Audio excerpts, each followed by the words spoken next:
আমার মুসলমান বন্ধুগণ গভীর মনোযোগ। আল্লাহর পয়গম্বর আখেরি জামানার নবী সরকারে কায়নাত দু জাহানের সরদার নবী রহমত জনাবে মুহাম্মদ রাসূলুল্লাহ সাল্লাল্লাহু আলাইহি ওয়াসাল্লামের কাছে আল্লাহ পাক যখন কোরআন নাজিল করে দিলেন, নবীজি সাল্লাল্লাহু আলাইহি ওয়াসাল্লাম দ্বীনের দাওয়াত দেওয়া শুরু করে দিলেন। কথাগুলো মনে রাখবেন, কি বলতে চাই। আল্লাহর পয়গম্বর দ্বীনের দাওয়াত দিতে লাগলেন, কোরআনের আয়াত আল্লাহ নাযিল করে দিলেন। আমার প্রথম কথাগুলো যদি বুঝেন, পরের কথাগুলো বুঝবেন। আয়াত মাত্র একটা, শুরুর কথা না বুঝলে শেষের কোনো কথা বুঝবেন না। কথাগুলো দিল দিয়া শুনেন মুসলমানেরা। আল্লাহ আয়াত নাযিল করে দিলেন, ওয়ানজির আশীরাতাকাল আকরাবিন। বন্ধু আমার, নিজের কাছাকাছি মানুষের কাছে দাওয়াত পৌঁছে দাও, আমার তাওহীদ এবং তোমার রাসূলের তোমার রিসালাত পৌঁছে দাও। নবীজি সাল্লাল্লাহু আলাইহি ওয়াসাল্লাম দাওয়াত দেওয়ার জন্য দাঁড়িয়ে গেলেন। কথাগুলো শুনেন। আমার নবীজি একদিন সকালবেলা মক্কার সবথেকে উঁচা পাহাড় সাফা পাহাড়ে উঠে গেলেন। ভোরবেলা ডাক দিয়া বললেন, ইয়া সাবাহা। আরবের রেওয়াজ ছিল, সকালবেলা কেউ যদি ইয়া সাবাহা বলে চিৎকার করে ডাক দেয়, মানুষের মনে হতো আশ্চর্য কোনো ভয়ঙ্কর সংবাদ হবে। এই জন্যে সকল মানুষ সকালবেলা পাহাড়ের নিচে পৌঁছে গেল, টিলার নিচে পৌঁছে গেল। যারা যেতে পারলেন না, তারা তাদের প্রতিনিধি পাঠিয়ে দিল। পয়গম্বর আরবি দাঁড়িয়ে গেলেন আর ডাক দিয়ে বলেন, কুরাইশেরা শোনো, মক্কার নেতৃস্থানীয় মানুষেরা শোনো, আব্দে মানাফ শোনো, কুরাইশের মানুষেরা শোনো, আমি মুহাম্মদ ইবনে আব্দুল্লাহ তোমাদের কাছে কেমন লোক আজকে আমি জানতে চাই, তোমাদের কাছে আমি কেমন শুনতে চাই। মক্কার সমস্ত মানুষ ডাক দিয়ে বলেছে, মুহাম্মদ ইবনে আব্দুল্লাহ রে, তোমাকে হতে দেখেছি, তোমাকে জন্ম নিতে দেখেছি, তোমাকে বড় হতে দেখেছি, তোমার দীর্ঘ 40 বছরের উপরের জিন্দেগি আমরা দেখেছি। তোমার জিন্দেগিতে আমানতের খেয়ানত করো নাই, তোমার জিন্দেগিতে অন্যায় করো নাই, তোমার জিন্দেগিতে কারোর সঙ্গে খারাপ ব্যবহার করো নাই, তোমার জিন্দেগিতে কারোর সঙ্গে চোখ রাঙিয়ে কথা বলো নাই, আমানতের খেয়ানত করো নাই, অভদ্র আচরণ করো নাই। নবীজি বললেন, আর কি তোমরা দেখেছ? মক্কার মানুষেরা বলছে, মুহাম্মদ ইবনে আব্দুল্লাহ রে, আমরা আসমানের নিচে জমিনের উপরে সৃষ্টিকর্তার পরে তোমাকে তো আমানতদার মনে করি। তুমি কোন কথা বলতে দেরি হবে, আমাদের মেনে নিতে দেরি হবে না। আল্লাহর পয়গম্বর দাঁড়িয়ে গেলেন আর বললেন, মক্কার মানুষেরা শোনো, তোমরা যদি তাই বলে থাকো, আমি যা বলবো তাই তোমরা মেনে নিবে, আমার কথা তোমরা অক্ষরে অক্ষরে পালন করবে। তোমরা যদি মনে করে থাকো, আমি তোমাদেরকে বলতে চাই, আমি যদি তোমাদেরকে সংবাদ দেই, পাহাড়ের অপর প্রান্ত থেকে কোনো বিরুদ্ধবাদীরা তোমাদের উপর আক্রমণ করবার জন্য আসছে, আঘাত করবার জন্য আসছে, তোমরা কি আমার কথাগুলাকে বিশ্বাস করবে? সবাই ডাক দিয়া বললেন, চাইতে ভয়ঙ্কর খবর হলে আমরা বিশ্বাস করব। এবার পয়গম্বর আরবি বলছেন, শোনো মক্কার মানুষেরা, তোমরা আল্লাহর ইবাদত বাদ দিয়েছ, মূর্তির পূজা করো, পাথরের পূজা করো, আগুনের পূজা করো, গাছের পূজা করো, শিরকে তোমরা নিপতিত হয়ে গিয়েছ, আল্লাহর তাওহীদকে ভুলে গিয়েছ। আমি দেখতে পাচ্ছি তোমরা যদি ইন্তেকাল করো, জান্নাতে যেতে পারবে না, জান্নাতেও যাবে না, আরশে আজিমের ছায়ায় থাকতে পারবে না, জাহান্নামে যাওয়া লাগবে, তোমাদের অস্তিত্ব বলতে থাকবে না। তোমাদেরকে জাহান্নাম থেকে বাঁচাবার কিছু কথা বলতে চাই। সবাই বলছে কি বলতে চান?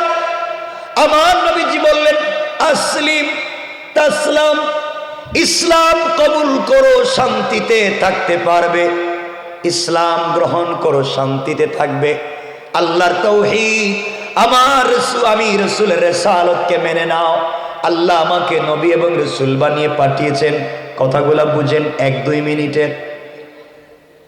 আমার নবীজি শুধু এতটুকুন কথা বললেন, মক্কার মানুষেরা কিং কর্তব্য বিমূঢ় হয়ে গেল।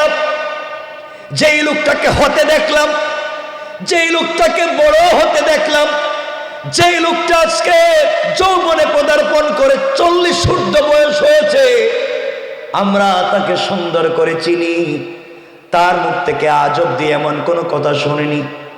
আজ তিনি নতুন দিনের দাওয়াত দিচ্ছেন, এক আল্লাহর ইবাদতের কথা বলছেন, তার রিসালাতকে মেনে নেওয়ার কথা বললেন।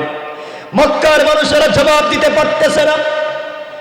এমন সময় সবার সামনে দাঁড়িয়ে গিয়েছে নবীজির আপন চাচা আবু লাহাব।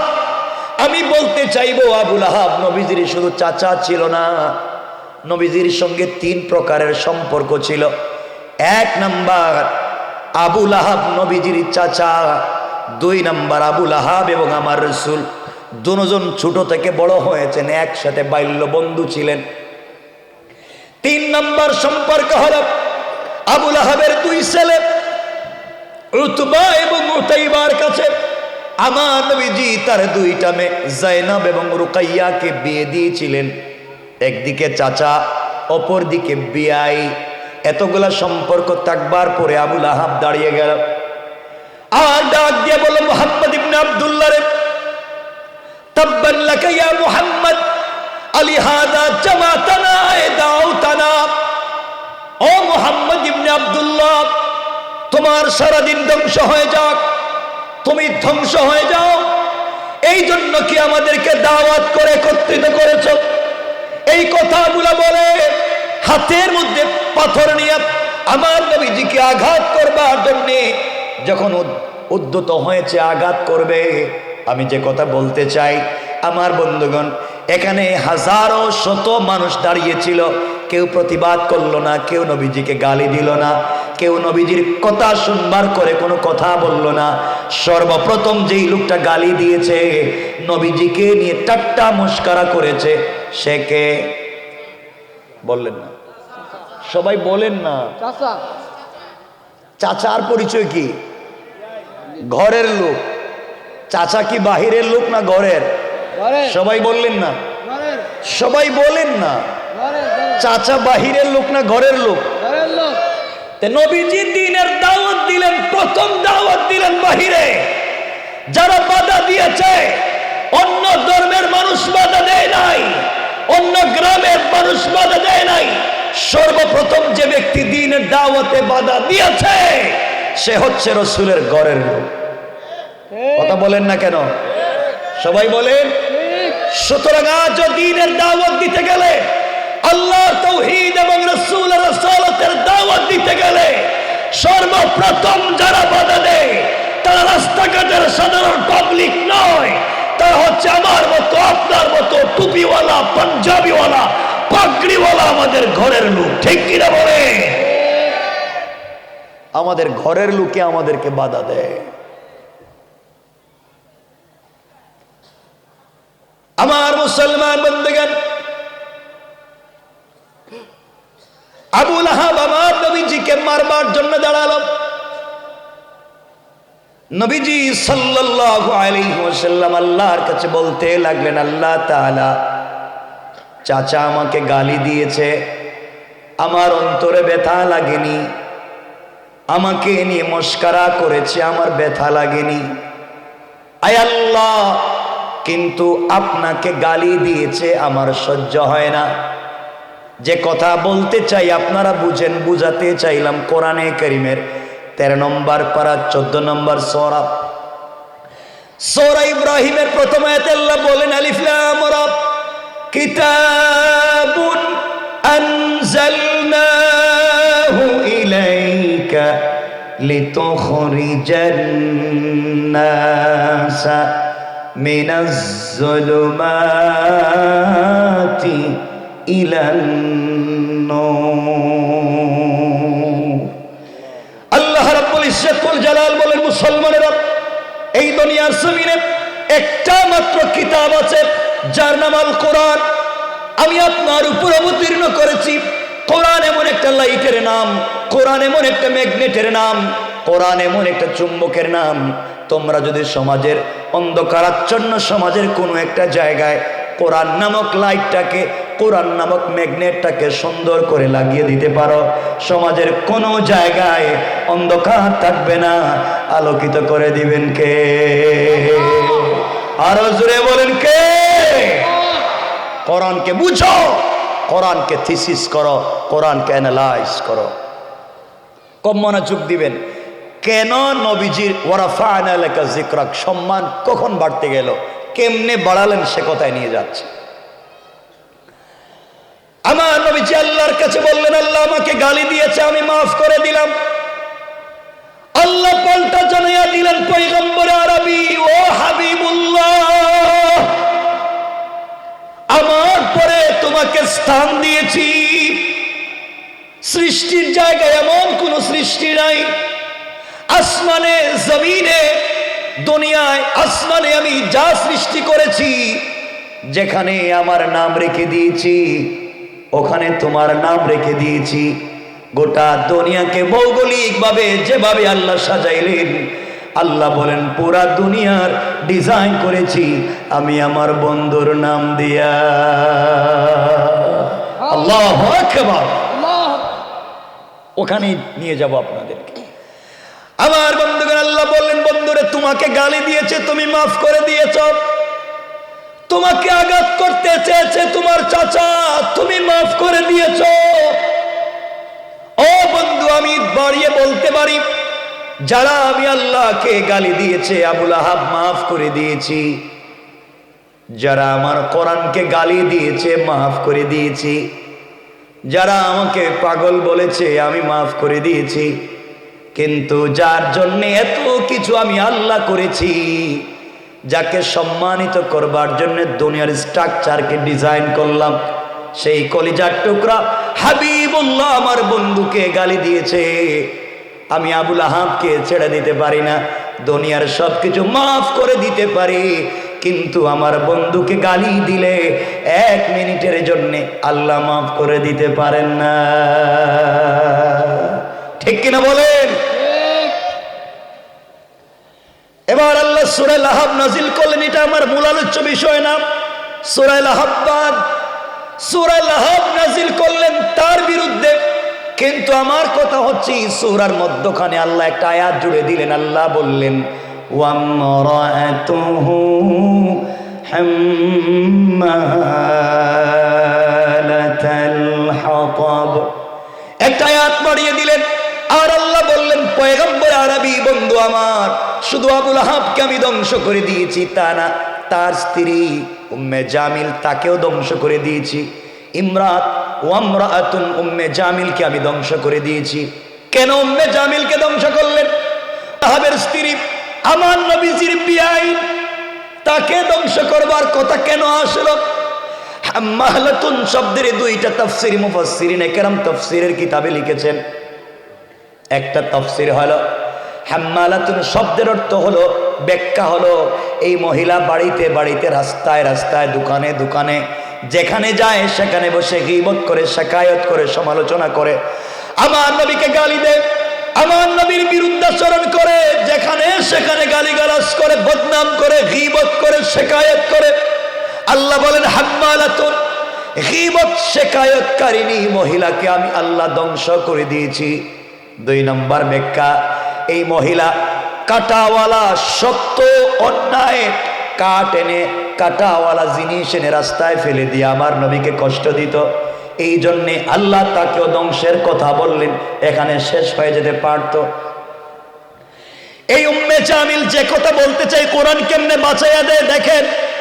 কোরআন যদি আপনার সাথে থাকে, কোরআন যদি আপনার সিনায় থাকে, কোরআন যদি আপনার জবানে থাকে, গোটা পৃথিবী যদি আপনার বিরুদ্ধে চলে যায় মারবার জন্যে, আল্লাহ বলেন বান্দারে, গোটা পৃথিবীর মানুষের সামনে তোমার ভিতরে যদি কোরআন থাকে, আমি কথা দিলাম এই কোরআনের মাধ্যমে আমি আল্লাহ তোমাকে হেফাজত করে দিব। পড়েন সুবহানাল্লাহ। কেমনে বাঁচাইয়া দিবেন দেখেন। উম্মে জামিল হাতের মধ্যে পাথর নিল, কাঁধে পাথরের বস্তা নিল, আমার নবীজিকে মারবার জন্য ঘর থেকে বের হয়েছে, কাবা চত্বরের দিকে যাওয়া শুরু করেছে।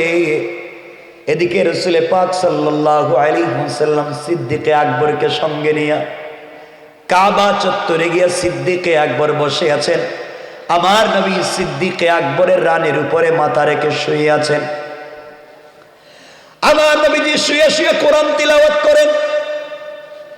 সিদ্দিকে আকবর বলেন, আমি কলিজার টুকরা রাসূলের নূরানি চেহারার দিকে তাকাই আর দুইটা কান দিয়ে নবীজির কোরআন তেলাওয়াত শুনি। এইভাবে দীর্ঘক্ষণ চলে গেল। হঠাৎ করে দেখলাম একজন মহিলা কাঁধের মধ্যে পাথর নিয়ে আমার নবীজিকে আঘাত করবার জন্য, মারবার জন্য আসতেছে। এমন সময় রাসূল পাককে তিনি বললেন, পয়গম্বরে আরবি, কোন মহিলা যদি আপনাকে আঘাত করে, কোন মহিলা যদি আপনাকে লাঞ্ছিত করে, এর চাইতে বড় বেইজ্জতি আর নাই। আপনি বলেন না, আমি জবাব দিই, আমি প্রতিবাদ করি। আমার নবীজি বললেন, ও সিদ্দিকে আকবর, আল্লাহ পাক জানিয়ে দিয়েছেন বন্ধু আমার, কেউ যদি তোমাকে আঘাত করবার জন্য আসে, কেউ যদি তোমাকে লাঞ্ছিত করবার জন্য আসে, দুনিয়ার জমিনে কেউ যদি তোমাকে অপমানিত করতে চায়, তুমি জবান দিয়ে শুধু কোরআন তিলাওয়াত করবে।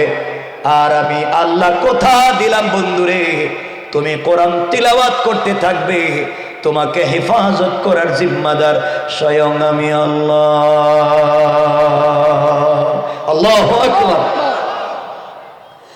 সিদ্দিকে আকবর আমার নবীর চেহারার দিকে তাকায় আর আসমানের সূর্যের দিকে তাকায়, আসমানের তারকা চন্দ্রকে কল্পনা করে এই সিদ্ধান্তে পৌঁছে গেলেন। আর তিনি বললেন, কসম রব্বে পাকের জাতে, আমি তাকাইয়া দেখলাম আসমানের চন্দ্র, আসমানের তারকা, আসমানের সূর্যের চাইতে আমার নবীর চেহারা আরো বেশি সুন্দর দেখা যায়। পড়েন সুবহানাল্লাহ। উম্মে জামিল কাছাকাছি পৌঁছে গিয়েছে। হযরত সিদ্দিক আকবর দেখলেন উম্মে জামিল নবীজির চাচী এবং বিআইন। ডাক দিয়ে বললেন, ইয়া রাসূলুল্লাহ, আপনার ঘরের লোক আপনাকে মারবার জন্য এসেছে, আপনি বলেন না প্রতিবাদ করি। নবীজি বললেন, সিদ্দিক আকবর রে, আমি কোরআন তেলাওয়াত করব, রব বলেছেন বাঁচাইয়া দিবেন, আমার কোনো অস্ত্র লাগবে না, আমি কিছুই করতে পারবো না, কোরআন তেলাওয়াত করব। আমার নবীজি শুয়ে শুয়ে কোরআন তিলাওয়াত করেন। হযরত আবু বকর দুইটা চোখ দিয়ে আমার নবীজিকে দেখেন, দুইটা কান দিয়ে আমার নবীজির তেলাওয়াত শুনেন। এমন সময় আবু বকর তাকায়া দেখেন উম্মে জামিল বড় বড় পাথর নিয়া আমার নবীর সিনা মুবারকের সামনে দাঁড়াইয়া, সামনাসামনি দাঁড়াইয়া আবু বকরকে ডাক দিয়ে বলছে, আবু বকর রে, তুমি এখানে একা একা বসে আছো, তোমার বন্ধু কোথায়? আল্লাহু আকবার বলেন। আল্লাহু আকবার।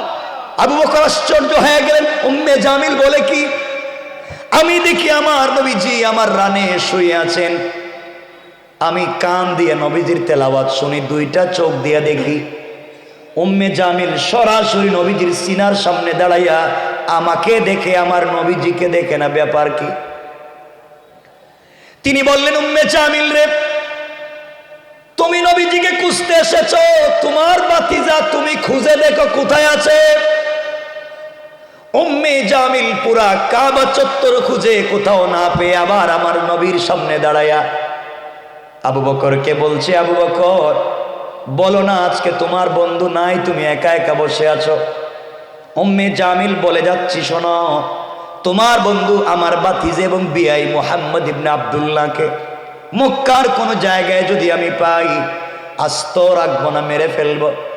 উম্মে জামিলের কথা শুনে সিদ্দিক আকবর মুচকি হেসে হেসে মনে মনে বললেন, তোমার চোখের সামনে কলিজার টুকরা নবীজি শুয়ে আছেন, দেখতে পাও না, আর তুমি কেমনি আমার নবীজিকে আঘাত করবে? পড়েন না সুবহানাল্লাহ। উম্মে জামিল গালাগালি করে চলে গেল, হুমকি দিয়ে গেল মুহাম্মদকে দুনিয়ার জমিনে রাখবে না। উম্মে জামিল যাওয়ার পরে সিদ্দিক আকবর উঠে আমার নবীজিকে জড়াইয়া ডাক দিয়ে বলেছেন, পয়গম্বরে আরবি, আপনাকে আমি দেখি, আপনার কোরআন তিলাওয়াত আমি শুনি। উম্মে জামিল আপনার সামনে দাঁড়াইয়া আমাকে দেখে আপনাকে দেখে না, ব্যাপার কি? নবীজি চোখের পানি ছেড়ে ডাক দিয়ে বললেন, আবু বকর রে, আমার আল্লাহ আমাকে বলেছেন, বন্ধু আমার, দুনিয়ার কোন জালেম, দুনিয়ার কোন বিরুদ্ধবাদী অন্যায়কারী যদি তোমাকে আঘাত করতে আসে, মারতে আসে, ওই সময় তুমি আমার কোরআন থেকে শুধু তিলাওয়াত করে যাবে, আমি আল্লাহ হিজাবাম মাসতুরা, আকাশ থেকে একটা গোপন পর্দা পাঠাইয়া ওই কাফেরার তোমার মধ্যখানে আমি আল্লাহ নিজে পার্টিশন সৃষ্টি করে দেই। পড়েন সুবহানাল্লাহ। আল্লাহু আকবার বলে। কষ্ট হচ্ছে আপনাদের? অসুবিধা হচ্ছে? একটু হাত উঠান দেখি, কার কার অসুবিধা হচ্ছে? অসুবিধা হইতেছে? হাত যে উঠাইলেন সকলে, তাহলে কি ওয়াজ বন্ধ করে দেব? অসুবিধা হয়?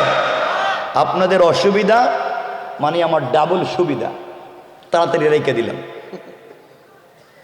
কষ্ট হচ্ছে না তো? শোনো যুবকেরা, কি বলতে চাই বুঝো।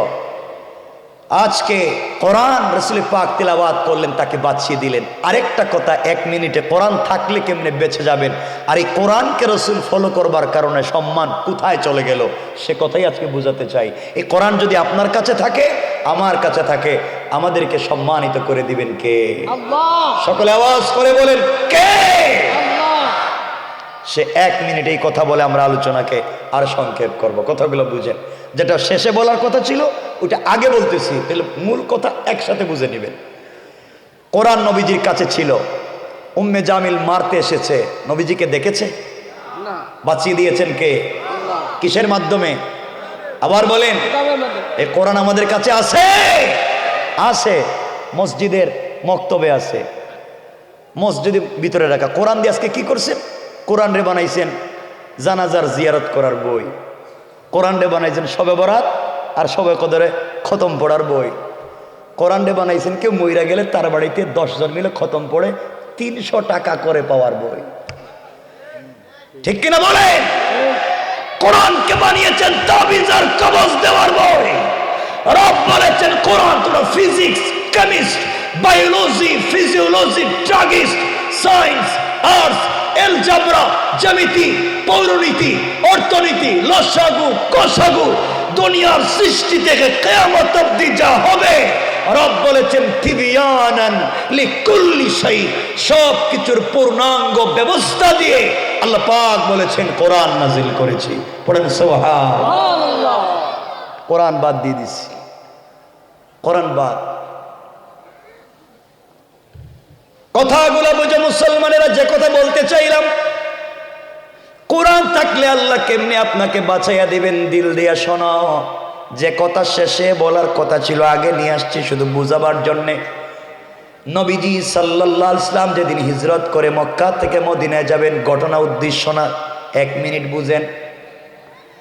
চলে যাবেন যেদিন জিবরিল আমিন এসে বলছেন, ইয়া রাসূলুল্লাহ, ঘুম থেকে উঠেন, হিজরত করেন ইয়াসরিবের দিকে, হিজরত করেন মদিনার দিকে। নবীজি সাল্লাল্লাহু আলাইহি ওয়াসাল্লাম উঠে গেলেন, ওযু করলেন, 2 রাকাত সালাত পড়লেন, রবের দরবারে শুকরিয়া আদায় করলেন, আর বলেন, আল্লাহ তাআলা দোয়া শুনেছো, আর এখানে থাকতে হবে না, আমি চলে যাই। আল্লাহ বললেন, বন্ধুরে, জালেম বেঈমানেরা তোমাকে আঘাত করবার জন্য যত কৌশল করেছে আমি আল্লাহ বলে দিলাম, ইন্না কাইদাশ শাইতানি কানা দাঈফা। দুনিয়ার অন্যায়কারীরা যত কৌশল করছে তোমাকে আঘাত করবার জন্য, সবগুলা কৌশল আমি আল্লাহর কাছে মশা মাছির চাইতে আরো বেশি দুর্বল। কণ্ঠে কিনা?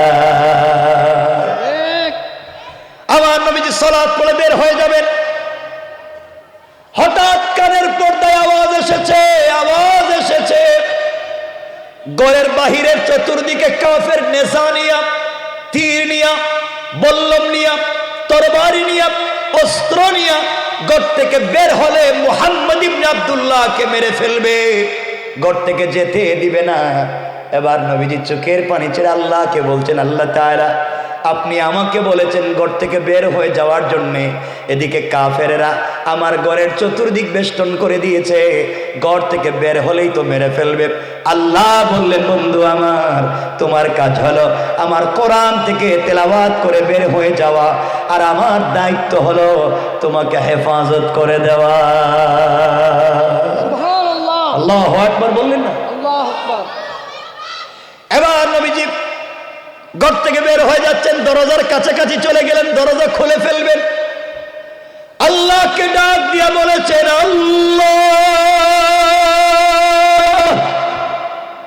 আমি তো ঘর থেকে বের হয়ে চলে যাই, তুমি বলেছো আমাকে হেফাজত করবে কোরআন তেলাওয়াত করলে, কিন্তু মনে শান্তি পাচ্ছি না। যদি কোনো প্রটেক্ট দিতেন, বেঁচে থাকবার জন্য কোনো কৌশল বলতেন। আল্লাহ বলেন, বন্ধু এগুলার দরকার কি, আমি তো বললাম বাঁচাইয়া দেব। নবীজি বলেন, আল্লাহ আমাকে বলেন না, আমিও কিছু সাপোর্ট দেই, কিছু জিনিস থেকে নিজেকে বাঁচাই। ওয়ালাকিন লিয়াতমাইন্না কলবি, আপনি বাঁচাবেন 100% বিশ্বাস আছে, অন্তরে প্রশান্তি পাচ্ছি না, বলেন না কিছু করি। আল্লাহ বলেন, বন্ধু আমার, হাতের মধ্যে কঙ্কর নেও অথবা বালি নেও, অথবা হাতের মধ্যে কিছু পাথর নেও, কোরআন থেকে তেলাওয়াত করে কিছু ফু দেও, ওগুলা ফু দিয়া দরজা খুলে সামনের দিকে নিক্ষেপ করে দিবা। এরপরে গোটা কাফেরদের মজলিস থেকে হেফাজত করার জিম্মাদার আমি আল্লাহ। আমার নবীজি বলছেন, আল্লাহ তাআলা কি বললেন আপনি? আমাকে কি আপনি বোকা পেয়েছে? দরজা খুলে সামনের দিকে পাথর মারবো, আর কাফেররা আমার ডাইনে বামে পিছনে সামনে চতুর্দিকে আছে, আমি তো একসাথে চতুর্দিকে মারতে পারবো না, আমি শুধু একদিকে নিক্ষেপ করব। চতুর্দিকের কাফেররা তো আমাকে ধরে আচ্ছা মতো মেরে ফেলবে, আমি তো একসাথে চতুর্দিকে মারতে পারবো না, একদিকে দিব, কাফেররা চতুর্দিকে। আল্লাহ বললেন, বন্ধু আমার, কোরআন থেকে তিলাওয়াত করে ঘর থেকে বের হয়ে যাও, আর ওগুলা নিক্ষেপ করে দিবা, আমি আল্লাহ কথা দিলাম। কোরআন তেলাওয়াত করবা তুমি, আর সকলের চুকে চুকে পৌঁছে দেওয়ার জিম্মাদার স্বয়ং আমি আল্লাহ। কোরআন কেমনে মানুষকে বাঁচাইয়া দেয় দেখেন, কোরআন কেমনে মানুষকে বাঁচাইয়া দেয়। তোমাদের পায়ে ধরে বলি, কোরআনকে ভালো করে বিশ্বাস করো, জীবনের কিছুই লাগবে না। এবার নবীজি কোরআন থেকে তেলাওয়াত করলেন, দরজা খুললেন, হাতের মধ্যে অল্প কিছু কঙ্কর নিলেন, শুধু সামনের দিকে এভাবে মারলেন। কাফের শুধু সামনে না, চতুর্দিকে, কথা বলেন, মারলেন মাত্র একদিকে, চতুর্দিকের কাফেরদের চুকে পৌঁছে গেল। নবীজি চলে গেলেন মদিনায়। ঘটনা লম্বা ঘটনা, উদ্দেশ্য না। দীর্ঘদিন পরে আল্লাহ বলেন, বন্ধুরে জানতে চাই, বলো না ওই দিন যে বললা ঘর থেকে বের হলে কাফেররা মেরে ফেলবে, তুমি তো শুধু সামনের দিকে পাথর মারলা, ডাইনে বামে পিছনের কাফেরদের চুকে কেমনে গেল বলো? আমার নবীজি চুকের পানি ছেড়ে বলেন, আল্লাহ মারলাম তো সামন দিকে, কেমনে গেল পিছন দিকে বুঝি না। আমার আল্লাহ বলেন, বন্ধুরে তাহলে শোনাও, আমার রামাইতা ইদা রামাইতা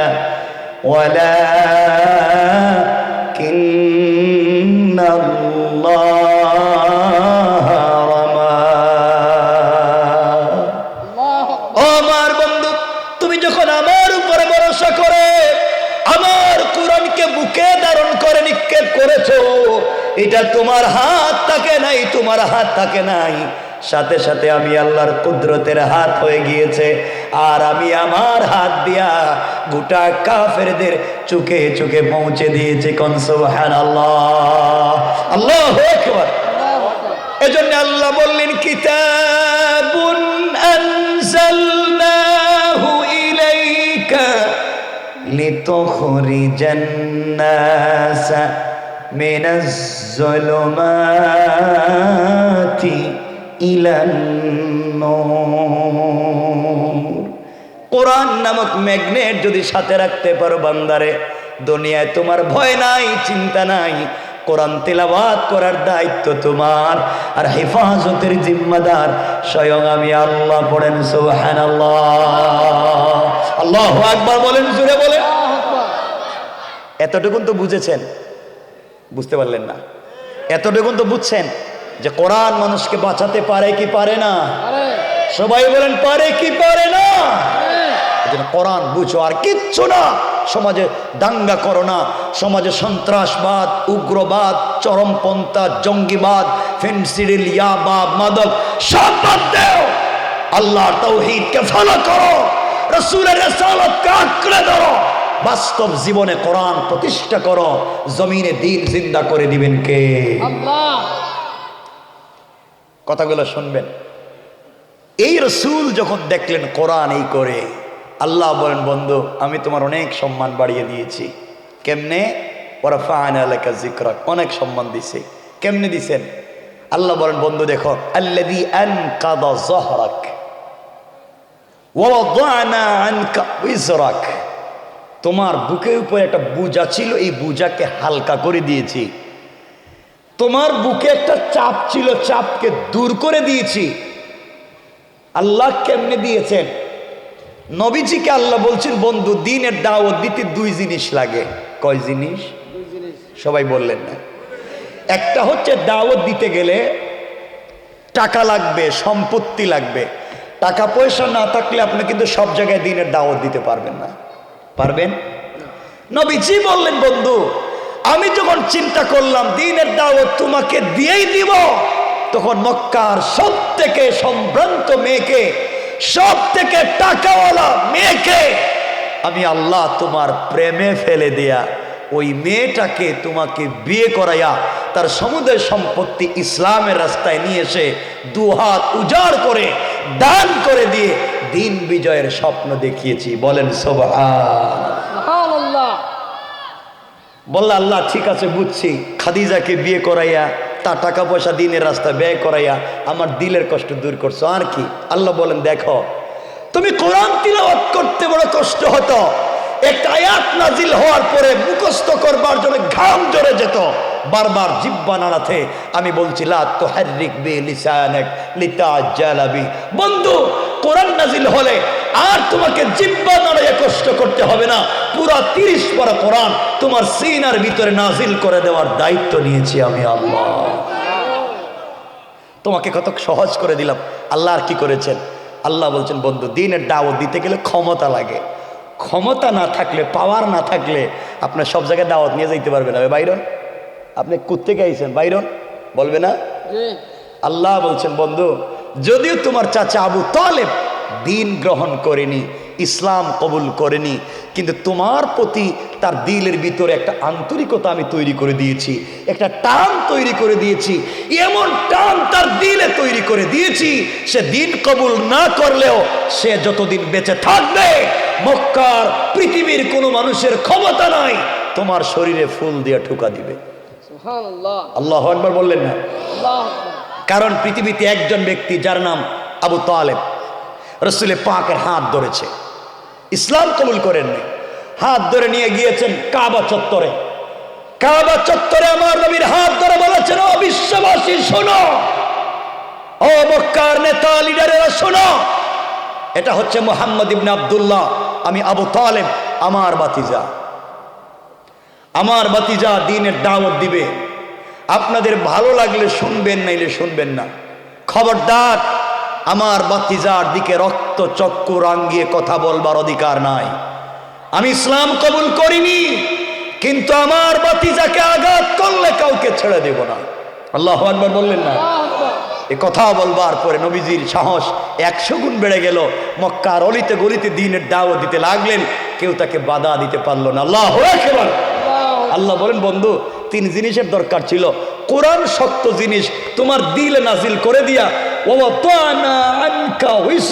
এই শক্ত জিনিসকে তোমার দিলে দিলাম, কষ্ট দূর করলাম। খাদিজাকে বিয়ে করাইয়া টাকার ব্যবস্থা করে দিন প্রচারের ব্যবস্থা করলাম।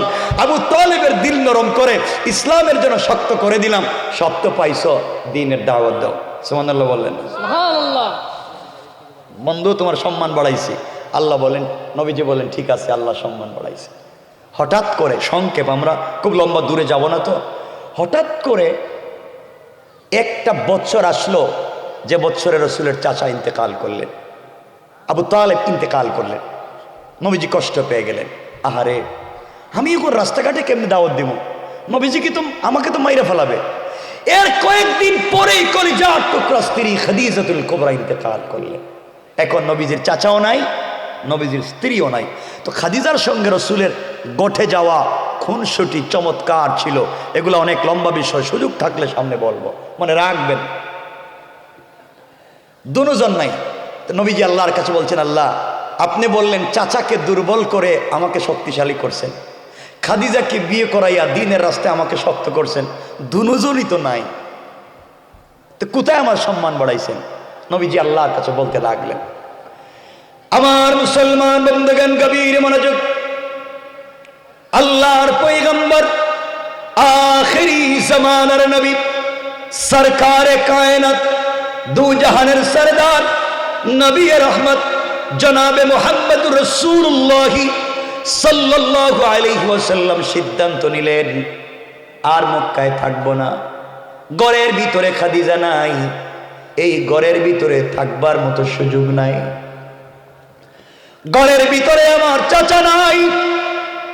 মক্কার অলিতে গলিতে দ্বীনের দাওয়াত দিতে গেলে মানুষ আমাকে আঘাত করবে,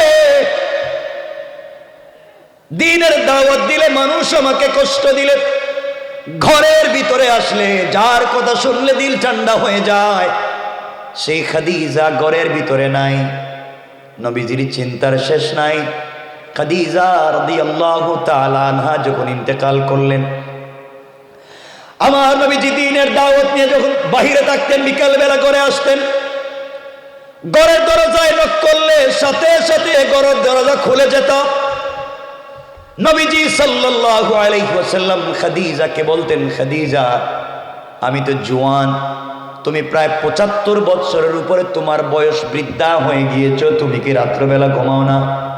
খাদিজাতুল কুবরা বলতেন, স্বামী আমার, আপনি দ্বীনের দাওয়াতে বাহিরে থাকেন, আমি কেমনে বিছানার সঙ্গে পিঠ লাগাইয়া ঘুমাবো?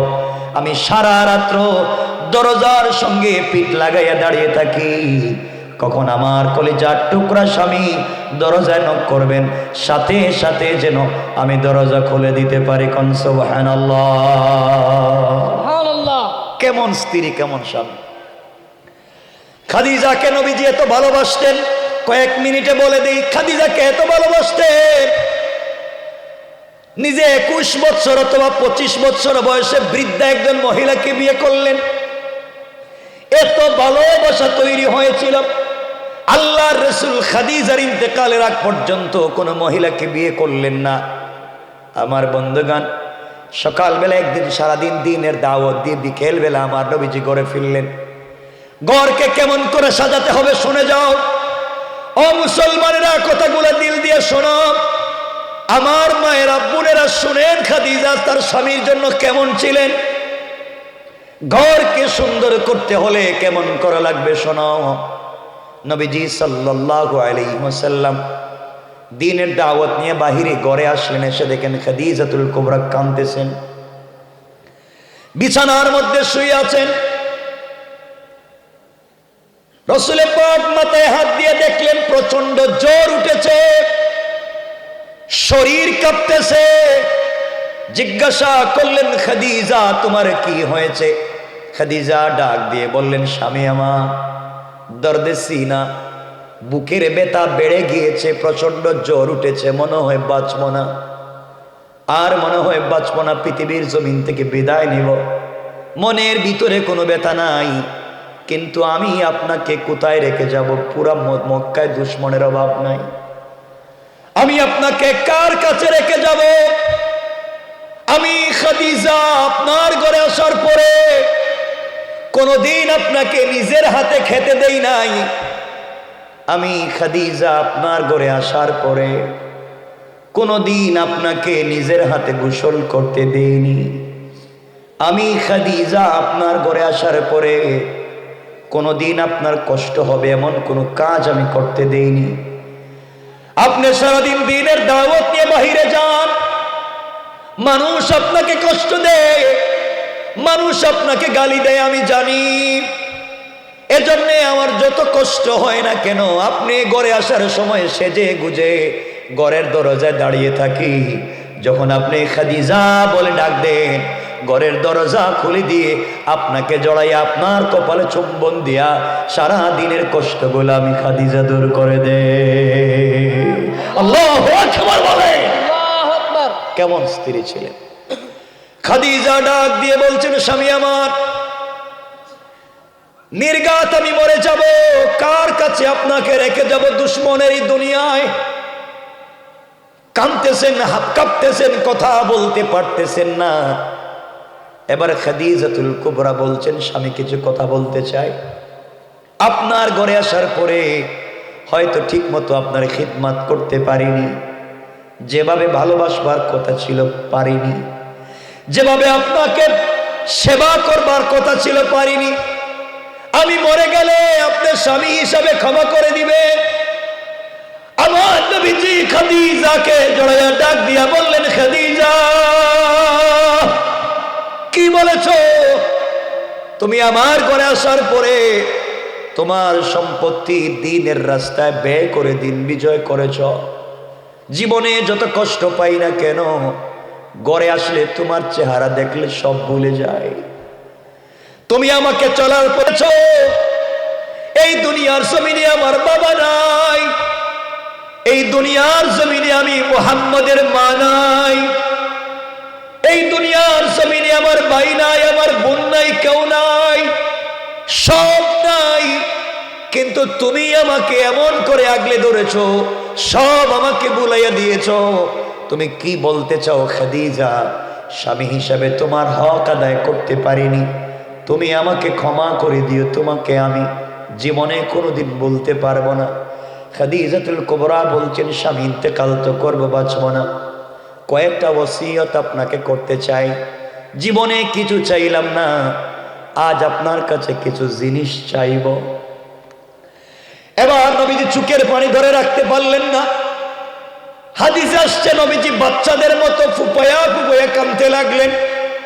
খাদিজার চুল ধরলেন, হাত ধরে এভাবে জড়াইয়া ধরে কাঁদলেন আর বললেন, খাদিজা কি বলবা বলো। খাদিজাতুল কুবরা বলছেন, স্বামীরে আমি যদি মারা যাই, আজ যদি আমি মরে যাই, ও স্বামী দুনিয়ার জমিনে আপনার কাছে আমি কিছু চাই নাই। সম্পত্তি চাইলাম না, বাড়ি চাইলাম না, দুনিয়ার জমিনে কিছুই চাইলাম না। আজ আপনার কাছে আমি বলছি, আমি যদি মরে যাই, দুনিয়ার কোন মানুষকে দিয়ে আপনি আমার গোসল করাবেন না। আপনি স্বামী হিসাবে আমার গোসল আপনি দিবেন। দুনিয়ার জমিনে আপনার ঘরে আসার পরে প্রতিদিন গোসল আমি করিয়ে দিয়েছি, জীবনের শেষ গোসলটা আমার আপনি করাইয়া দিয়ে। স্বামীরে আপনার হাত দিয়ে যদি আমাকে গোসলটা করাইয়া দেন, আপনার পবিত্র হাত মুবারক যদি আমি খাদিজার বডিতে লেগে যায়, আমার বিশ্বাস কবরে গেলে ফেরেশতারা এই বডিতে আঘাত করবে না। নবীজি বললেন, খাদিজা মেনে নিলাম, আর কি বলতে চাও? ও খাদিজা কি বলতে চাও তুমি বলো। খাদিজা কাঁদতেছেন আর বলতেছেন, স্বামী আমার, আমি যদি মরে যাই, আমি মরে গেলে আমার কাফনের জন্য দামি কোনো কাপড় আনবেন না। আমি মরে গেলে দুনিয়ার কোন দামি কাপড় দিয়ে আপনি আমার কাফন দিবেন না, কাবার গিলাফ দিয়ে আমার কাফন দিবেন না। নবীজি বললেন, কেন নয়? তুমি তো আমার কলিজার টুকরা স্ত্রীর দ্বীনের এত বড় কাজ করেছ। খাদিজা ডাক দিয়ে বললেন, স্বামী আমার, ও স্বামী, আমি দুনিয়ার দামি দামি কাপড় চাই না। আমি মরে গেলে আমার কাফনের জন্য আপনার পরনের একটা জুব্বা, আপনার পরনের একটা পাঞ্জাবি আমার কাফন দিয়ে দিও। আল্লাহু আকবার। আপনার পরনের একটা জুব্বা, আপনার পরনের একটা পাঞ্জাবি আমার কাফনের ব্যবস্থা করে দিয়েন।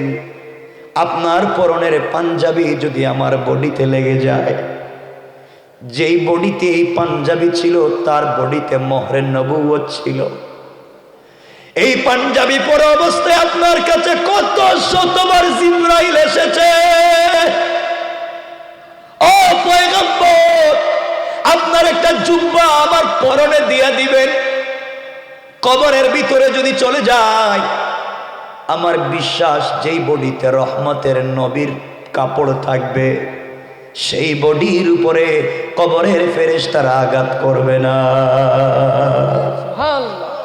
নবীজি কাঁদতেছেন আর বলছেন, খাদিজা মেনে নিলাম, আর কি বলতে চাও? এবার খাদিজা কাঁদতেছেন আর বলতেছেন, পয়গম্বর আরবি, আমি যদি মরে যাই আমার কাফনের মধ্যে দামি কোনো আতর লাগবে না, আরব আজম কোনো জায়গার আতর লাগাইয়েন না। নবীজি বললেন, তাহলে তোমাকে কেমনে দিব? খাদিজাতুল কুবরা হাত দিয়ে ইশারা করে বললেন, স্বামী রে, এই যে ছোট্ট একটা শিশি দেখা যায়, বোতল দেখা যায়, এই বোতলের ভিতরে জান্নাতুল ফেরদাউসের মেশকে আম্বর আছে। নবীজি বললেন, তুমি কোথায় পাইলে? এই বোতলের ভিতরে জান্নাতের মেশকে আম্বর। এবার খাদিজা বলছেন, স্বামী আমার, আপনি যখন ঘরের ভিতরে বসতে কখনো ঘেমে যাইতেন, শরীর থেকে গাম ঝরতো, এই গামের ফুটা গুলাকে আমি শিশিতে ভরে রেখে দিয়েছি। আল্লাহু আকবার। আপনার শরীরের গামের ফুটা গুলাকে শিশির ভিতরে রেখে দিয়েছি। আমি যখন কবরের ভিতরে চলে যাব, আপনার শরীরের ঘাম মুবারক আমার বডিতে লাগাইয়া দিয়ে, আপনার শরীরের ঘাম যদি আমার বডিতে লেগে যায়, কবরের ফেরেশতারা আপনার ঘাম মুবারক দেখলে আমাকে প্রশ্ন করবে না। নবীজি বললেন, খাদিজা মেনে নিলাম, আর কি বলতে চাও? খাদিজা বলছেন, স্বামী আমার, আপনার কাছে এরপরে ওসিয়ত, আমি মরে গেলে দুনিয়ার কোন বড় বড় সাহাবীর মাধ্যমে আমার জানাজার ইমামতি দিয়েন না, আপনি নিজে দাঁড়াইয়া স্ত্রীর জানাজার ইমামতি করবেন। নবীজি বললেন, খাদিজা, আমি ইমামতি করলে কি লাভ?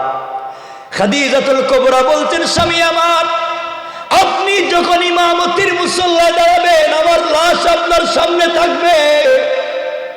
জীবনে আপনার সঙ্গে চলার অনেক স্মৃতি আপনার মনে পড়বে। আজ খাদিজাকে বিদায় দিচ্ছেন, কত বছর না কাটাইলেন।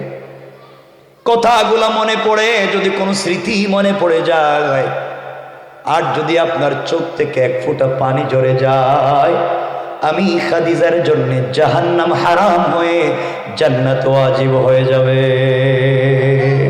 সুবহানাল্লাহ। একটু জোরে বলেন, আল্লাহু আকবার বলেন। নবীজি কাঁদতেছেন আর বলছেন, খাদিজা, তুমি যে আমাকে এত ভালোবাসো, কেন এতদিন মুখ ফুটে বলো নাই? খাদিজা বলছেন, স্বামী রে, আপনার কাছে আমার আরেকটা ওসিয়ত, আমি কবরে চলে গেলে আমার লাশটা কারো মাধ্যমে নামাইয়েন না। জীবনে না কোনোদিন আপনাকে না জড়াইয়া ঘুমালে ঘুম আসতো না। আজ আমি একা ঘুমাবো, আপনি একা ঘুমাবেন। জীবনে শেষবার আমাকে কুলে করে কবরে রাইখা দিয়ে, আপনার হাত দিয়ে যদি আমাকে কবরে রাখেন, ও পয়গম্বর, আমার বিশ্বাস কবরে কেউ আযাব দিবে না। নবীজি বললেন, খাদিজা, তাও মেনে নিলাম। এবার খাদিজা বলছেন, স্বামী আর একটু কাছে আসেন। আমার নবীজি আরো কাছে গেলেন। খাদিজাতুল কুবরা রাদিয়াল্লাহু তাআলা আনহা নবীজি দুটা হাত জড়াইয়া চুম্বন করে বলছেন, স্বামী শেষ কথা, আমার শেষ ওসিয়ত স্বামী, আমি যদি মরে যাই, আপনি বলেছেন কবরের প্রশ্নের জবাব বড় কঠিন হবে, কেউ তো পারবে না কবরের জিম্মাদার হতে। পয়গম্বরে আরবি, আমাকে একা একা আপনি কবরে রাইখা চলে আইসেন না। ফেরেশতারা প্রশ্ন করলে জবাব দিতে পারবো না, আপনার কাছে আমার শেষ ওসিয়ত, আমার কবরের প্রশ্নের জবাবগুলা আপনি কবরের উপরে থাইকা দিবেন। নবীজি আশ্চর্য হয়ে গেলেন, এটা কেমনে সম্ভব? খাদিজাকে বুঝাবার জন্য বললেন, কথা দিলাম তোমাকে একা রেখে যাব না, যে আমাকে এতদিন আগলে ধরেছে খাদিজা, কবরে রেখে আমি কিন্তু যাব না, তোমার প্রশ্নের জবাব দেওয়ার চেষ্টা করব। বাইরে কিছুক্ষণ পরে লম্বা কথা, খাদিজাতুল কুবরা ইন্তেকাল করলেন। যেভাবে বলেছেন সেভাবেই রাসূল সব কাজ সম্পাদন করলেন। নিজের হাতে কবরে রেখে কাঁদতেছেন, মাটি দিয়ে বসে আছেন। সাহাবায়ে কেরাম ডাক দিয়ে বলছেন, ইয়া রাসূলুল্লাহ, ইয়া হাবিবাল্লাহ, ও পয়গম্বরে আরবি, আপনি কাঁদবেন কেন? বাড়িতে চলেন, আর কাঁদবেন না। ওমরকে ডাক দিয়ে নবীজি বললেন, ওমর রে, গড়ে গিয়ে আমি কার কাছে শান্তি পাব? কে আমার সারা দিনের ব্যথাগুলাকে দূর করে দিবে? কে আমার মাথায় হাত দিয়া বলবে, ও স্বামী, দুনিয়ার কেউ আপনাকে দেখতে না পারলে আমি খাদিজা ছেড়ে যাব না। আজ আমার খাদিজা ছেড়ে গিয়েছে, সহ্য হয় না, বাড়িতে কেমনে যাই? সিদ্দিক আকবর এক হাতে ধরলেন, হযরত ওমর ফারুক আর এক হাতে ধরলে বললেন, নবী, এভাবে কাঁদবেন না, আপনার কান্না আমাদের সহ্য হয় না, আপনি চলেন, বাড়িতে চলেন। নবীজি বসে বসে বললেন, ওমর রে, কথা দিয়েছি, খাদিজাকে কথা দিছি, আমি যত কথা খাদিজাকে দিছিলাম সব তো খাদিজা পালন করছে, খাদিজা সব কথা পালন করছে, আমি একটা কথা দিয়েছি, খাদিজার প্রশ্নের জবাব দিব, আমি কেমনে কবরে রেখে বাড়িতে যাই? সবাই তো বসে বসে কাঁদতেছে। কিছুক্ষণ পরে জিবরিল আমিন হাজির হয়ে সালাম দিয়ে বলছেন, ইয়া রাসূলুল্লাহ, ও পয়গম্বরে আরবি, আপনি কাঁদছেন কেন? বাড়িতে যান। নবীজি বললেন, আমি কি খাদিজার প্রশ্নের জবাব না দিয়ে যেতে পারি? জিবরাইল বলছেন, ইয়া রাসূলুল্লাহ, আপনি যেই কবরে বসে আছেন, পৃথিবীতে আসমানের নিচে জমিনের উপরে আল্লাহ এমন কোন ফেরেশতা তৈরি করেন নাই, আপনি বসে থাকবেন আর কেউ প্রশ্ন করবে, আপনি না গেলে কোনো ফেরেশতা খাদিজাকে প্রশ্ন করতে পারবে না, আপনি একটু যান তো খাদিজাকে প্রশ্ন করবে। নবীজি বললেন, কথা তো দিয়েছি, জবাব আমি দেব। আওয়াজ আসলো, আওয়াজ হলো, গায়েব থেকে আওয়াজ এসেছে, হাবিবুল্লাহ, কলিজার টুকরা বন্ধু, বাড়িতে চলে যাও, আর কাঁদতে হবে না। খাদিজা দিনের জন্য যা করেছে, যত কষ্ট করেছে, আমি আল্লাহ সন্তুষ্ট হয়ে গিয়েছি। খাদিজার প্রশ্নের জবাব দেওয়ার জন্য তোমাকে বসে থাকা লাগবে না, আমি আল্লাহর আরশে আজিম থেকে খাদিজার প্রশ্নের জবাবের জিম্মাদার হয়ে গেলাম। আল্লাহু আকবার বলেন। আমি বলতে চাই, জিন্দেগি এভাবে বানাও, পরিবারকে এভাবে তৈরি করো, পরিবারকে জান্নাতের টুকরা বানাও, ফিতনা বাদ দেও, অন্যায় অনাচার বাদ দেও, ইনশাআল্লাহ। বলেন না ইনশাআল্লাহ? সবাই বলেন, আরো জোরে বলেন ইনশাআল্লাহ। আমার বন্ধুগণ, কষ্ট হচ্ছে আপনাদের? রাসূল পাকের স্ত্রী ইন্তেকাল করলেন, চাচাও মারা গেলেন। বাড়িতে আসার পর আর ভালো লাগতেছে না, নবীজির কাঁদতেছেন, একা একা কাঁদতেছেন। চিন্তা করে দেখলেন আর মক্কায় থাকবো না। চাচাও নাই, স্ত্রীও নাই, মাও নাই, বাবাও নাই, ভাই বোনও নাই, এ মক্কা আমার কেউ দেখতে পারবে না। নবীজি চিন্তা করলেন যাই নানার বাড়ি। নানার বাড়ি গেলে হয়তো নানার বাড়ির লোক তো আমাকে একটু দেখলে আদর করবে, ভালোবাসবে, তারা অনেক আমাকে আদর করত। নবীজি চিন্তায় ঘর থেকে বের হয়ে গেলেন, নানার বাড়ি তায়েফে চলে যাচ্ছে, আর থাকবেন না বাড়িতে।